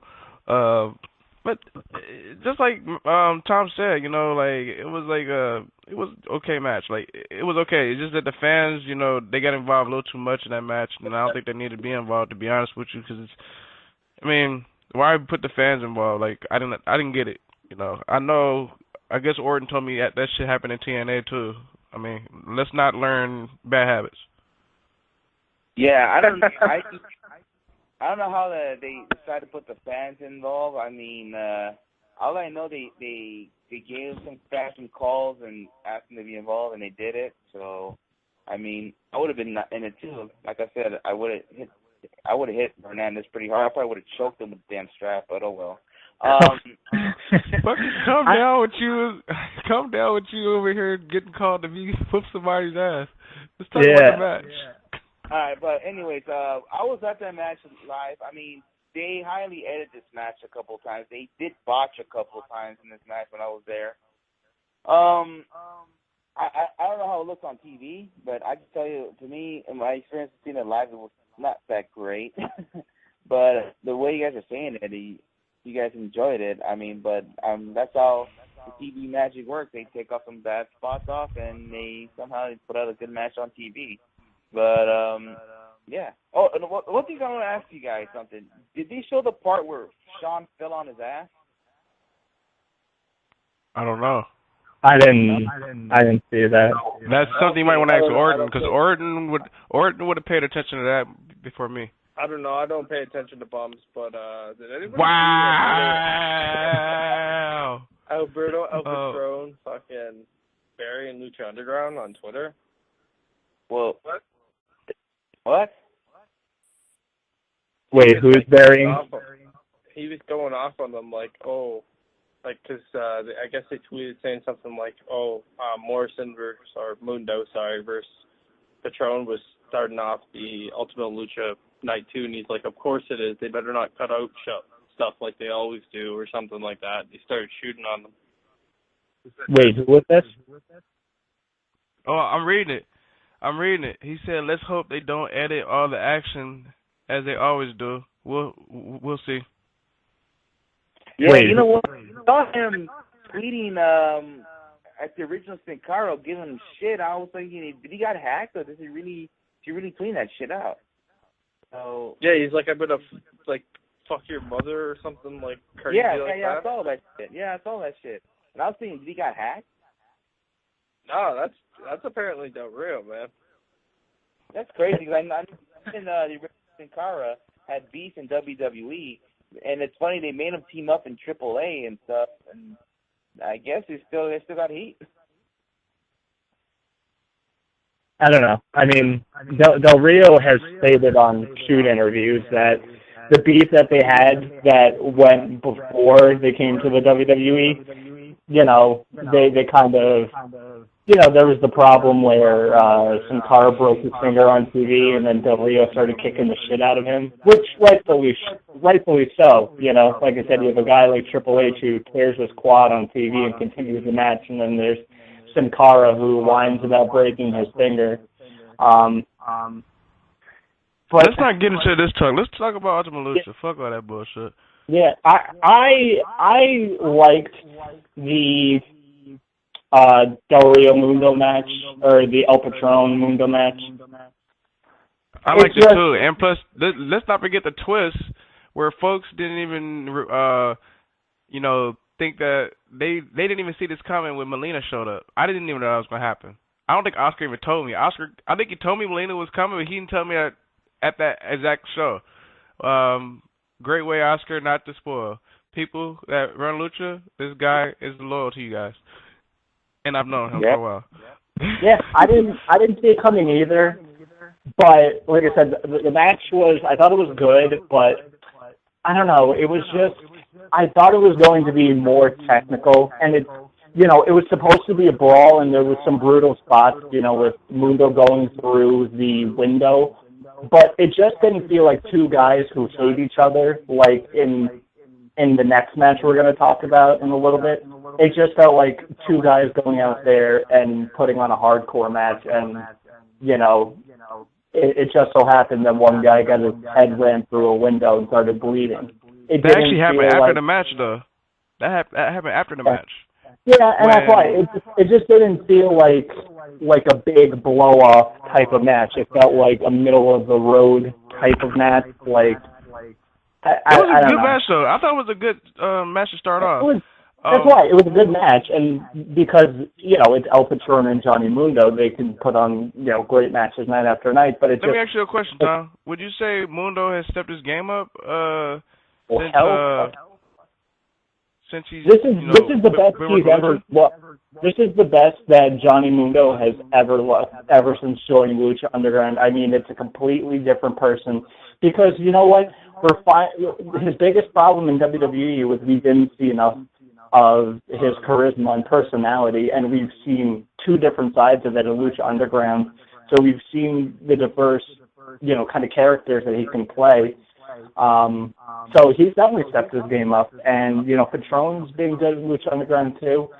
Like I said, it's just that I had higher expectations for this match. I had really high expectations. Maybe that's why I kind of fell short.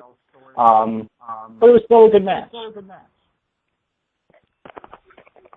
Yeah, it was a good. I was gonna say it was a good match. I was there, like I said, seeing it live. I know I did spoil that Melina showed up. She did show up, and I was like, God damn, she looks good. And yes, she could still do the split if you guys are wondering. But yeah, she came down. But man, after the match, after Mundo won the match, after he threw his face into that glass where the door's at, damn, and he started bleeding like crazy. I was like, fuck.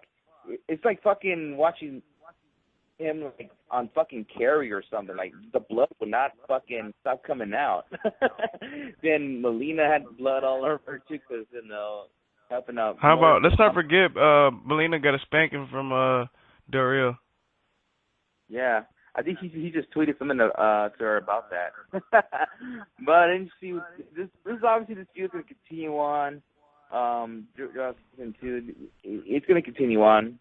But yeah, and another thing, it was funny that I saw him coming out with the Mega Champion. I was thinking, okay, he's still gonna be fucking champion in August. So thanks for spoiling for AAA part of it. So, your thoughts on the did you get to that match, Matt? Yeah, I did. I thought it was an alright match. I kind of agree with Tom. It was kind of not exactly what I expected it to be, but it was still a good match. What about you, Erd? I've always been a Morrison Mundo fan, and I really like that match. Same thing with Del Rio. I thought it was good. Could have been better, but that glass scene was just brutal.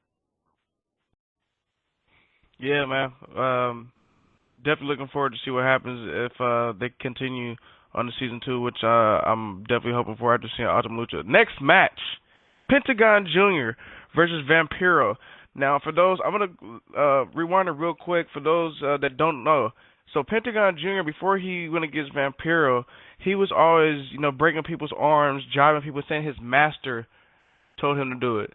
So, I guess he was going to break Sexy Stars, and not Pentagon, but Vampiro rescued her, and from there they kept going at it, and then they finally got booked for this match with a zero fair match.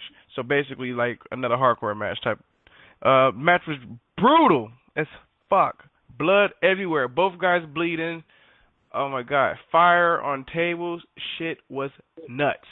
And the ending of this match, of course, Pentagon Jr. got the win, but actually in the middle of the match, Vampiro said, "Break my arm," so he broke it, and that was after. No, that was after. That was after. That was after? Yep. Yes. Yeah. Oh, let me rewind.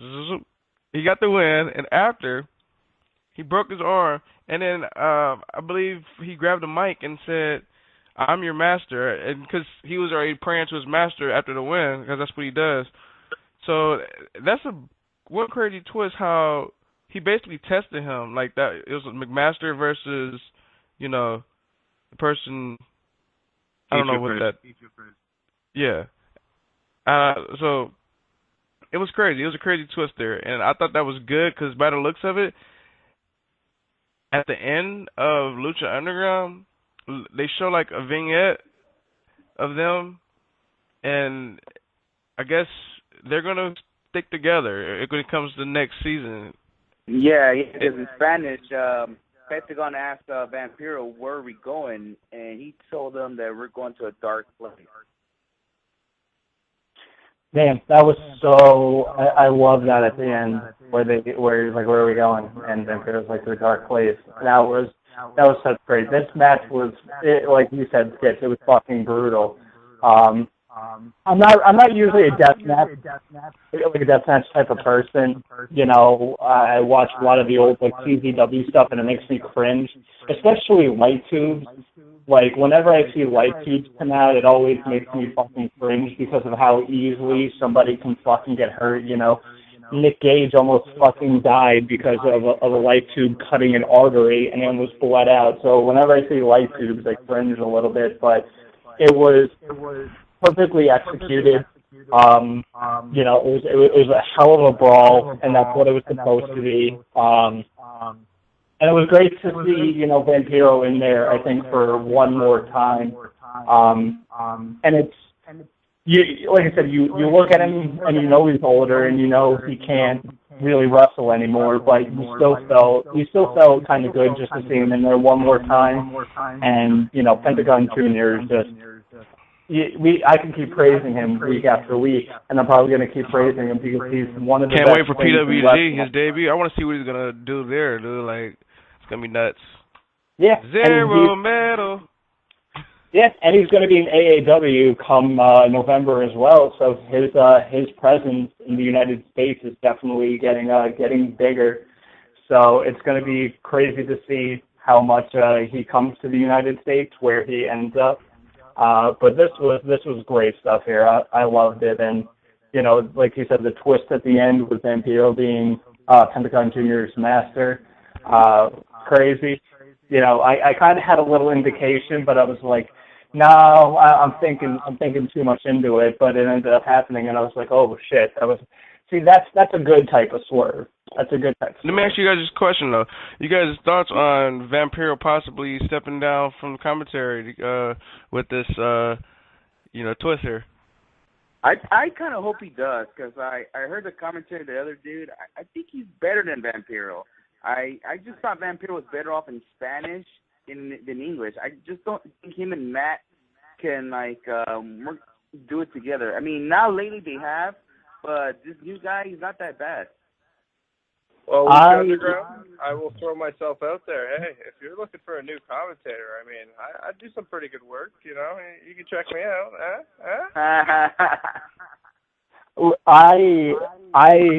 I liked Vampiro in commentary. When I first started watching Lucha Underground, I didn't like him, but as time went on, I really liked him. It was especially great when he would mark out with the fans, when he would just leave the commentary booth and mark out with the fans. I thought that was great.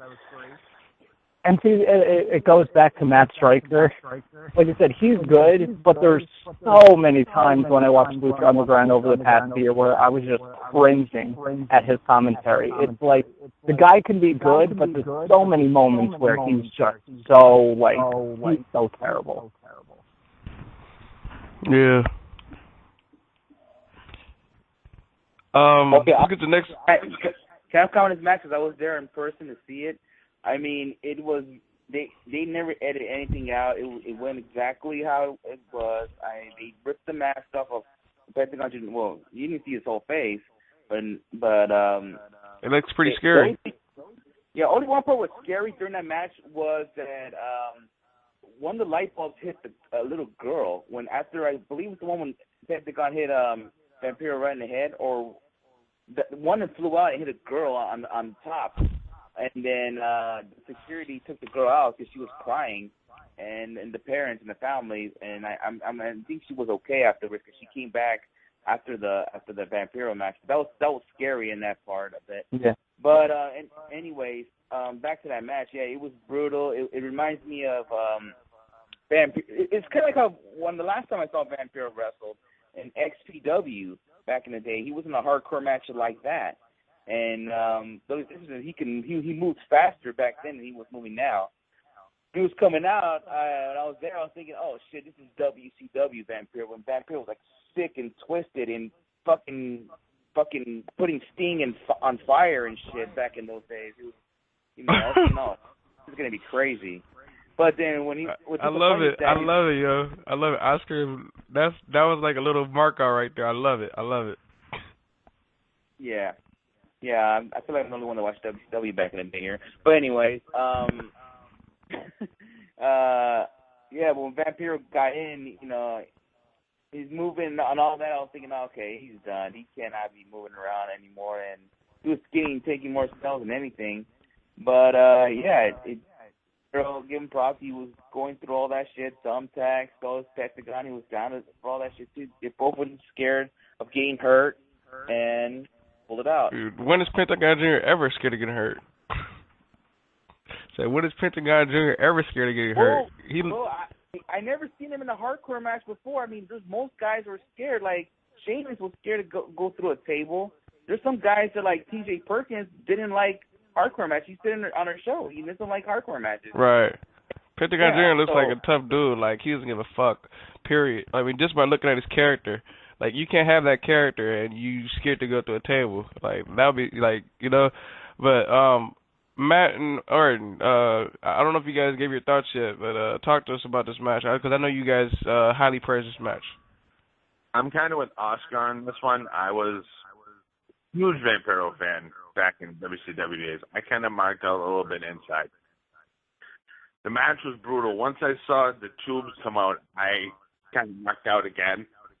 And, I mean, I thought Vampiro was going to swing, not do a tomahawk drop, because that would have been awesome if he swung. But that's just my sick demented side. But that table spot was insane. And, yeah, other than that, and other than the fact that I said Vampiro looked like Kane and Uncle Fester mixed together.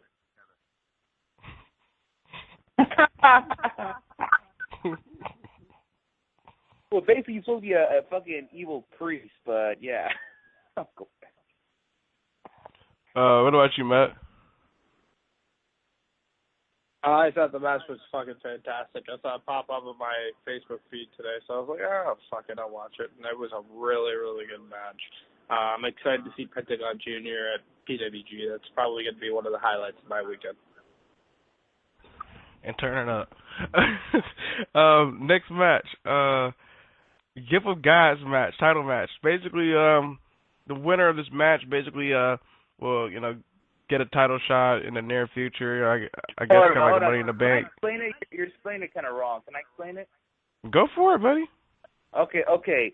This Gifts of the Gods title is a title it's almost like their version of the Money in the Bank, but you don't cash it in at any time. You have to choose the date for you can let Dario Cueto promote the match, and basically that's how you do it. But if you held the belt too long, then you're going to have to defend the title against an opponent. So that's how the rules are with this Gift of God title is. So, yeah, go ahead, Doc. Okay.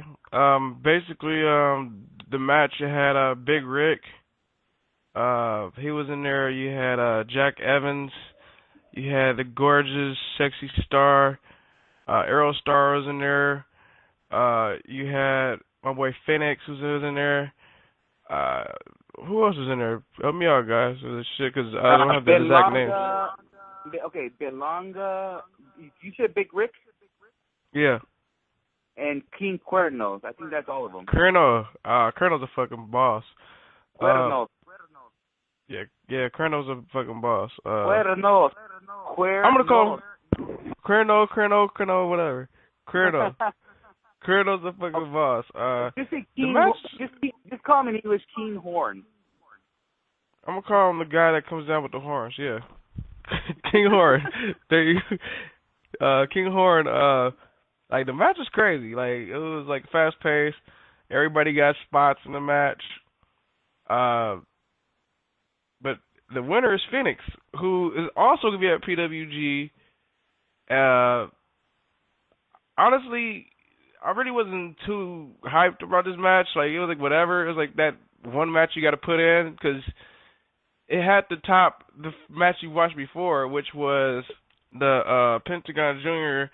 Vampiro match. So it was like following that. So they didn't really follow up as good as I thought they should have. But it's gonna be interesting to see, Phoenix with the Gift of Gods title. Yeah. I was being in a match. I don't know if you guys agree with me, but did Big Rick feel like out of place in this match because he's the only big dude and he moves slow? Everybody else. I'm gonna tell you straight up, bro. He's a bum. Straight up. He was the only guy I felt like he was out of place in this match. He was mostly in the ring, stumbling around like While you guys Ben Longa, Sexy Star, King Cuernos, Phoenix, all those guys flying around the ring. Jack Evans, I can't ever forget him, and Aerostar from the fucking top. That was the craziest fall I ever seen. That top on Helicos, I swear to God. Seeing that shit in person, I was like, holy shit, this dude's gonna fucking die, and he fucking pulled it off. And we're still gonna see him at fucking PWG. Aerostar, I mean, seriously, this guy has some fucking balls here. He might do a crazy ass spot in PWG than on Helicos. This guy is fucking crazy and amazing, dude. That guy is fucking insane. But going to Phoenix, him getting the Gift of God title, that's good. I mean, he's killing it in the ring. He deserves it. Will it lead to a Lucha Underground title reign? We'll see. Yeah, I thought the match was good. You're definitely right about Big Rick. Like, he stuck out like such a sore thumb. I never got why he was in Lucha Underground in the first place, but I mean that's a whole other topic for a whole other day. But I like Phoenix winning. Like the first time I saw Phoenix in Lucha Underground, like the first match I saw him in, I became a huge fan, immediate fan of him. Guy is so incredibly talented. And I think he's only like, what, 22, 23 too? Guy is still young as hell, and he looks like an experienced veteran. And, Aerostar is great as well. And those, King Cuerno and everybody in that match, I think, besides Big Rick, is so talented. And, you throw in Sexy Star as well, and she's been such a big part of Lucha Underground the first season. It just felt like a really good match, but it definitely was tough watching this because of the previous match before, because of the Pentagon Junior Vampiro match. You come off of like that high, and you watch and you're just like, yeah, that was good, but man, fucking Vampiro went through a flaming table, because you're still kind of on that kind of deathmatch high. So it was tough to follow, but I thought they did as good of a job as they could have.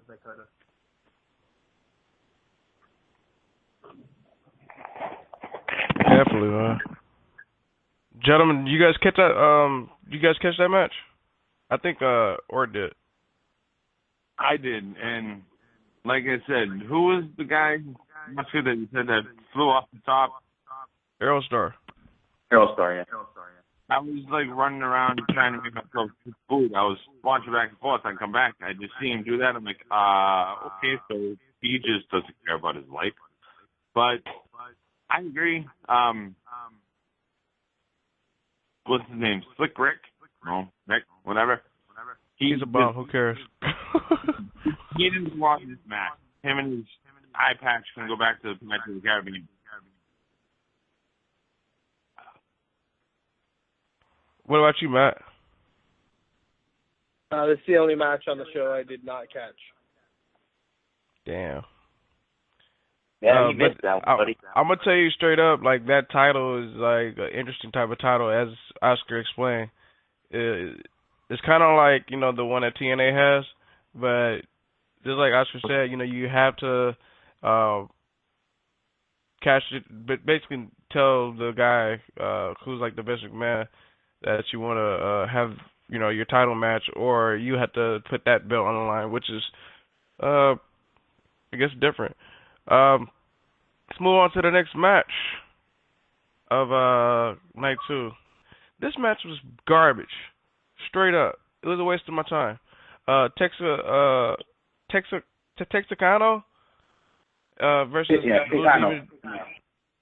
versus Blue Demon Jr. Like, basically the match wasn't that long. It was a no DQ match, and he already had Chavo Guerrero and I wasn't gonna say Little Cholo because that's what I know him as, and Ricky Reyes, right? Well, his name is Cortez Castro, and Little Cholo is Mr. Cisco. Yeah.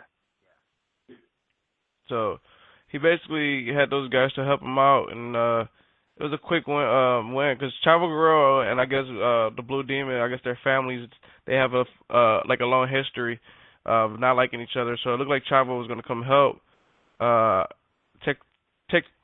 out, but didn't happen, and he turned his back on him, and basically they just beat the shot of the dude, and 1, 2, 3.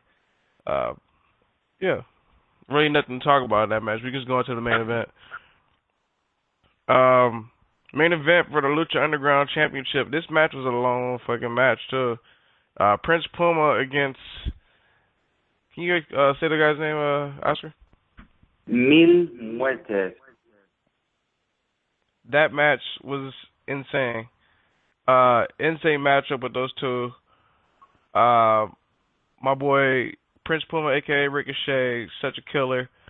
And I got to give to Mil Menez. Like, the guy was out there doing this. Okay. Make it sound easier for you.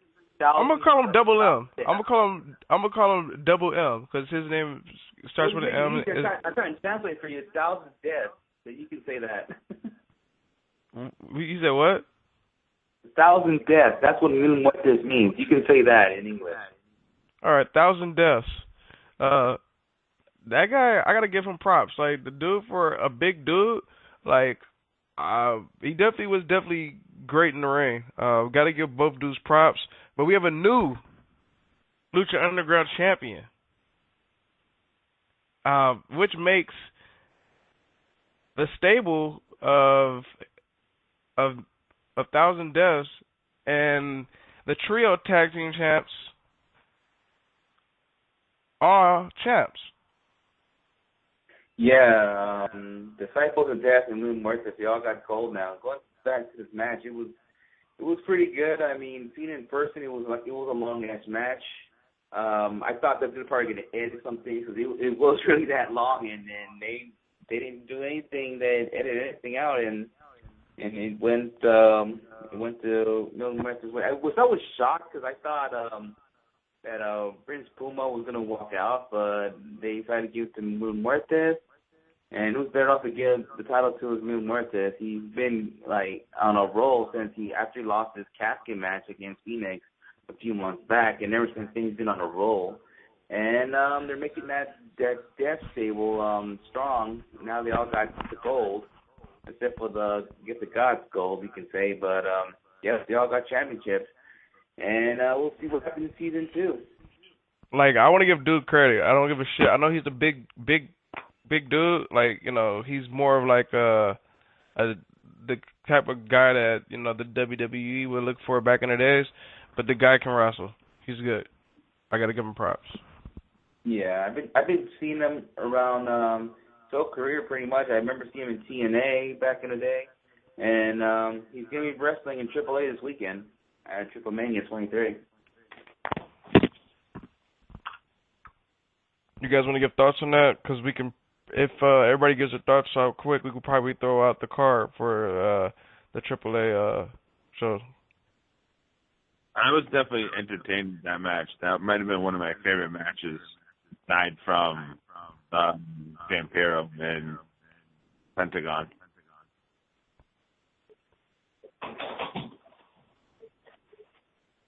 Tom? This is the only match I've not seen from Ultimo Lucha yet. I'm probably going to watch it once we go off air because I've heard some great stuff about it, so I can't wait to watch it. Definitely. All right, let's talk about this AAA. Before we move on, I just want to say that you saw these crazy segments. I want to come out all those crazy segments. The Black Lotus killed that one dude in the mask, and what Dario says that we have to move, that pretty much confirmed the rumors that that Lucha Underground are going to be moving. I don't know what venue yet, but they're going to look for a different venue they're going to move on to. So we'll see what happens.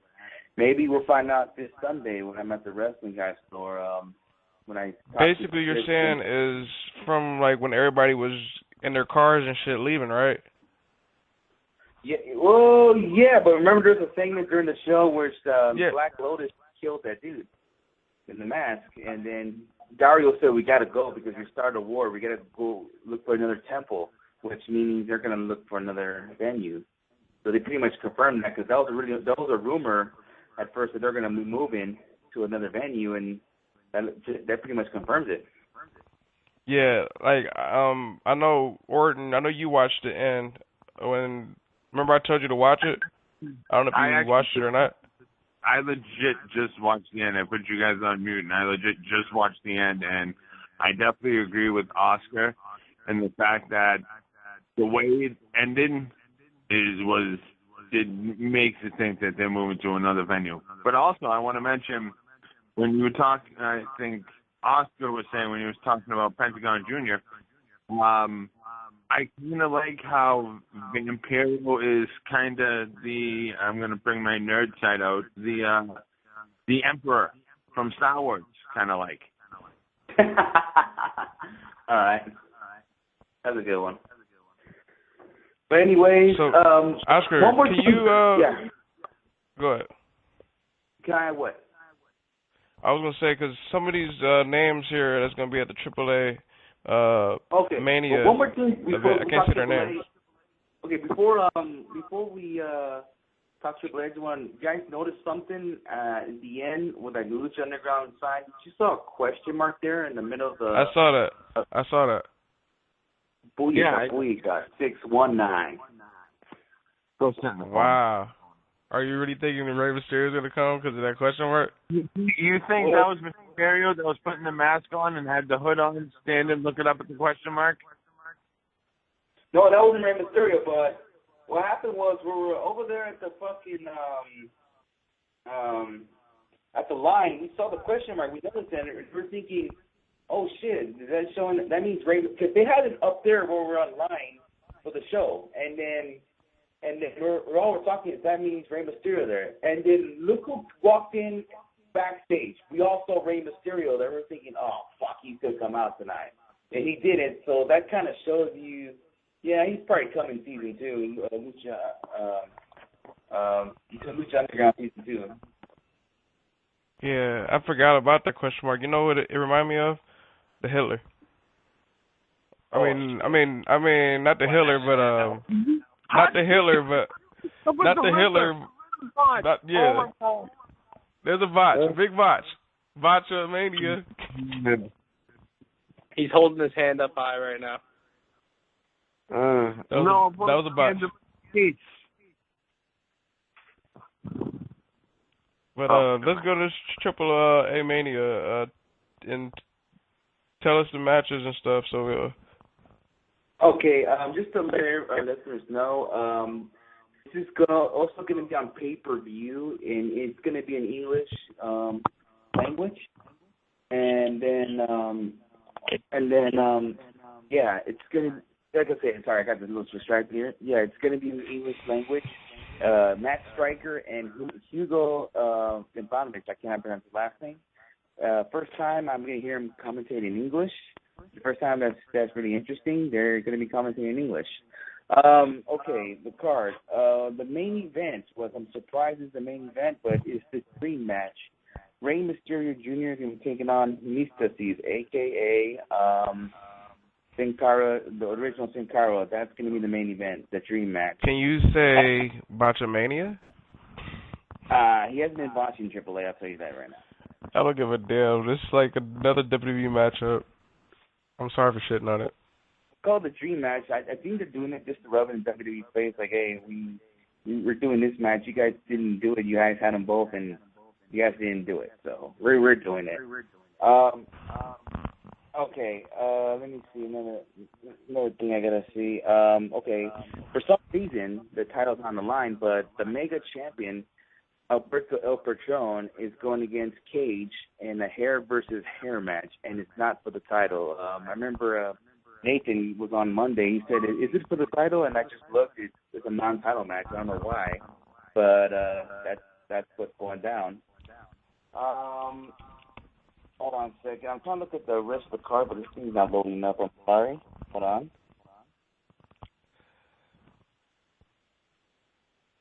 Okay. Hold on. I'll tell you one. You got Jack Evans, Angelico Phoenix versus Pentagon Jr., El Texicano Jr., and I don't know how to say the other guy's name. Oh, hold on. I'm trying to get the name. Hold on. I'm trying to look at the card, but my shit's not loading up. I'm sorry. Connection. Real quick, I guess since Oscar's doing it, let's take a quick break. Hey guys, this is Pikachu, and I'm challenging Wrestling Heads Radio to a Pokemon battle. Boom, baby.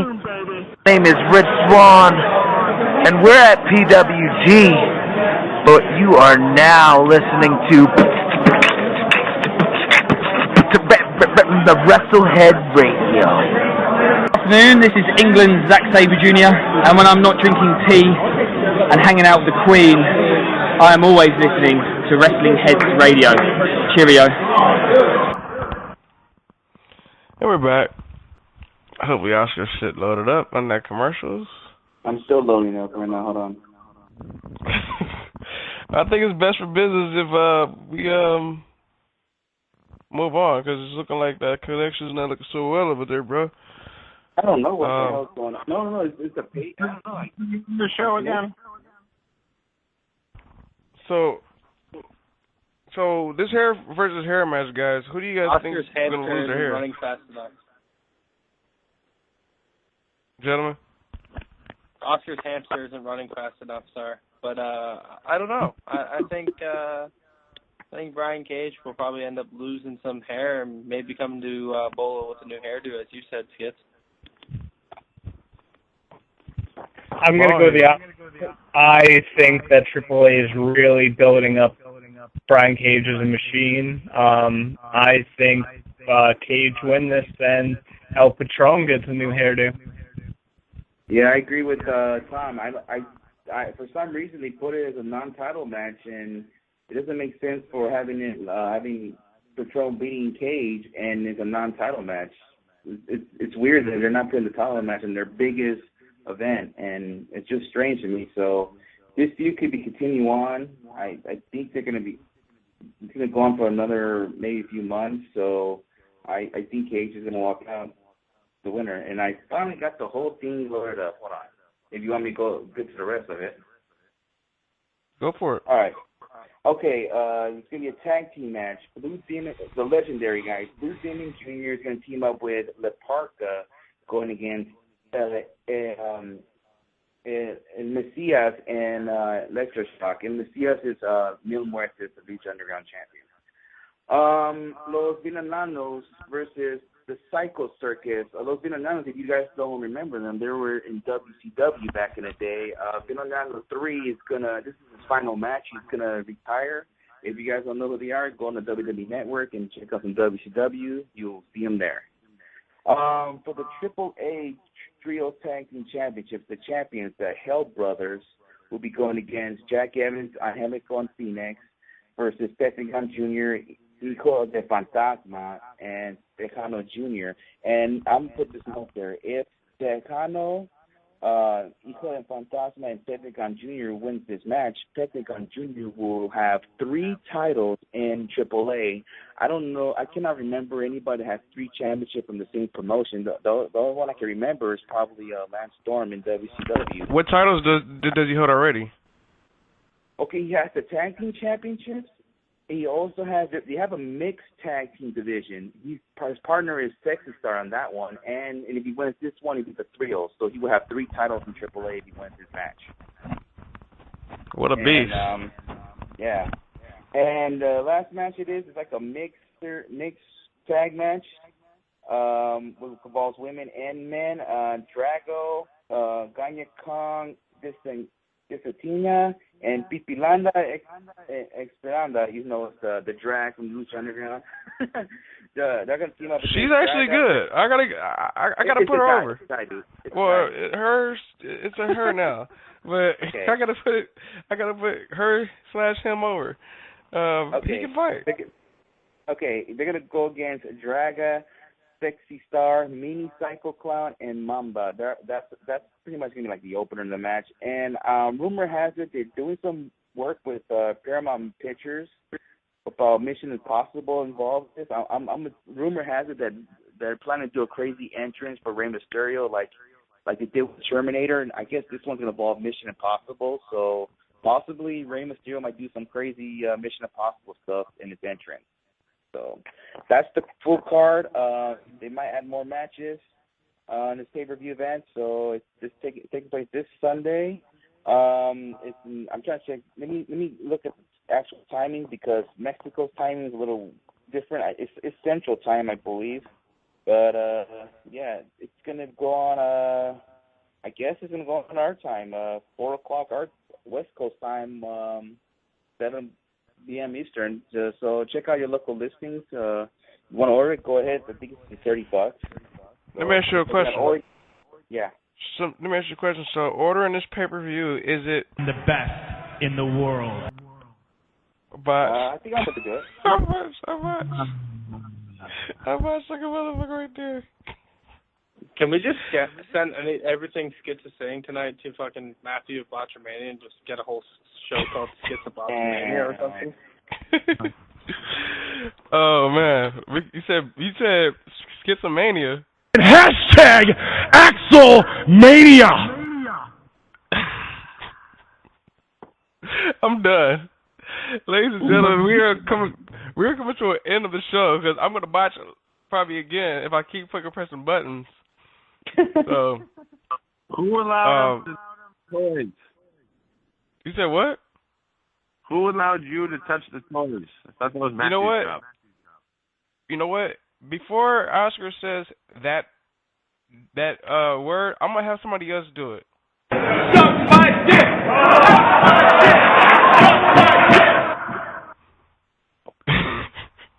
Oh, all right, we're done, people. You want another guy to suck your dick? Oh my God, I never said I that, think sir. Orton has a fantasy going on now. You know what? We're not going there. First person to mention it got hung up. We said it. We said it, right? I never said it. We said that. That was Tom's deal.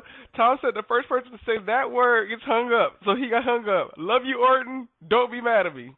Hope he's listening. Tell him. He paid $250 for a blowjob. Who cares? Wow. Okay, that's too far. Man. What is going on right now? That is too far right there, bro. Okay, Orton, I love you, but we made a rule for you. Call the first person to say that word that you said got hung up. I put you back on, but we're about to go off air, people. I want to let everybody put out their Twitters and shit, Periscopes, all that good stuff, Facebooks, whatever. I'll start with Orton. Go for it. Phenomenal D 250. That's about it. Orton, I just want to say I appreciate you joining us today, dude, and it was fun having you on the show today. Thank you.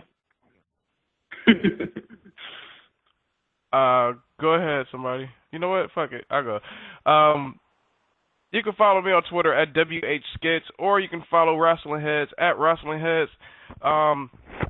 ProWrestlingTees.com/Wrestling Heads. Facebook.com/Wrestling Heads. What else we got? YouTube.com/Wrestling Heads. WrestlingHeads.com. Just fucking Google Wrestling Heads and just click on that button. Pick up a T-shirt, $20. You see us at any venues, we got them on deck. Yeah.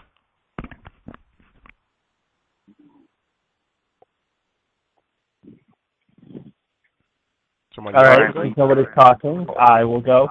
Follow me on Twitter at @2tweetme. That is my only Twitter account. It's my personal account. Follow me there. I'll be live tweeting New Japan tonight. This morning, Friday, Saturday, Sunday. Live tweeting Day 12, 13, and 14 of the G1 Climax. So make sure you follow me there. I'm on Periscope as well, even though I don't Periscope. Probably won't for at least a couple of weeks if want to head to Evolve or Chikara, whatever. But other than that, fuck Periscope. But yeah, that's all I got. Make sure you guys are, of course, checking out everything on the indie scene. SmartMarkVideo.com, HighSpots.com, all that good stuff.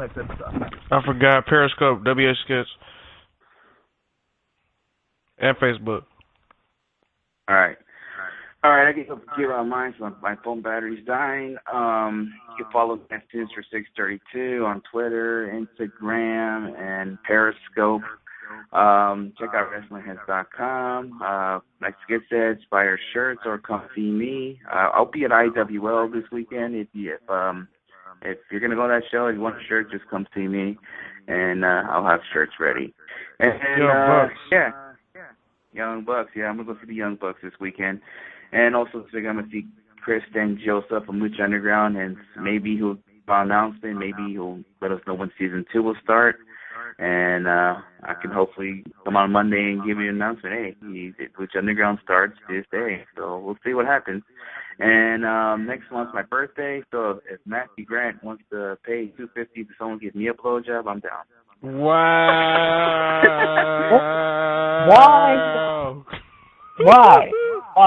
Why is it that every fucking show, somehow, some way, dicks are mentioned? Listen, that needs to stop. It needs to stop. I have nothing against gay people at all. Love gay people, they're awesome. But why is it that dicks are mentioned every show? Why? It needs to stop. It needs to stop. I'm with Tom. It needs to stop. It's down to give someone, pay someone $250 to give me a blowjob. I'm down. An early birthday present. I don't want to listen. I come on Wrestling Heads and the Elite Podcast Network to talk wrestling, and once in a while, yes, I'll talk about how hot a wrestler is, how hot she is, and she has a nice ass. I don't want to be hearing about blowjobs, though. I don't want to be hearing about blowjobs or dicks or sucking dicks. It's like, no. Enough. Like Owen Hart said, enough is enough, and it's time for a change. Hey, I'm going to tell you like this. Man. What you need to do is do this. No more. It wasn't a botch. That was the right one. You could have done your sentence a lot better, but I'll take over the plugs, I guess. You can check out us at Weekly W Podcast, at Elite Podcast Net. Keep up with the family. I know Uncle Mike and Tom Show just released a show with Lewis Linden. We have the 2 Indie Power Ranking shows, which we've heard good things about, so check them out. Wrestling Heads every Monday and Thursday. I'm not sure if we're doing a Wrestle Chat show tomorrow, so stay tuned to at Weekly W Podcast, at Elite Podcast Net. But I have confirmed next week we're going to have the first ever interview spectacular, is what I'm going to be calling it, for interview spectacular edition of Wrestle Chat, where we're going to have at least 2 interviews with Bucky Collins and Johnny Devine airing. I'm setting up a couple others, but it's going to be a very interesting show, plus your usual Wrestling Chat. So that one's going to be one to check out. Obviously, our Bola 2015 preview show. I was about to say, you better put that over. I was about to say, if you don't put it over, I'll butt in and put it over. August 20th going down here on the Elite Podcast Network.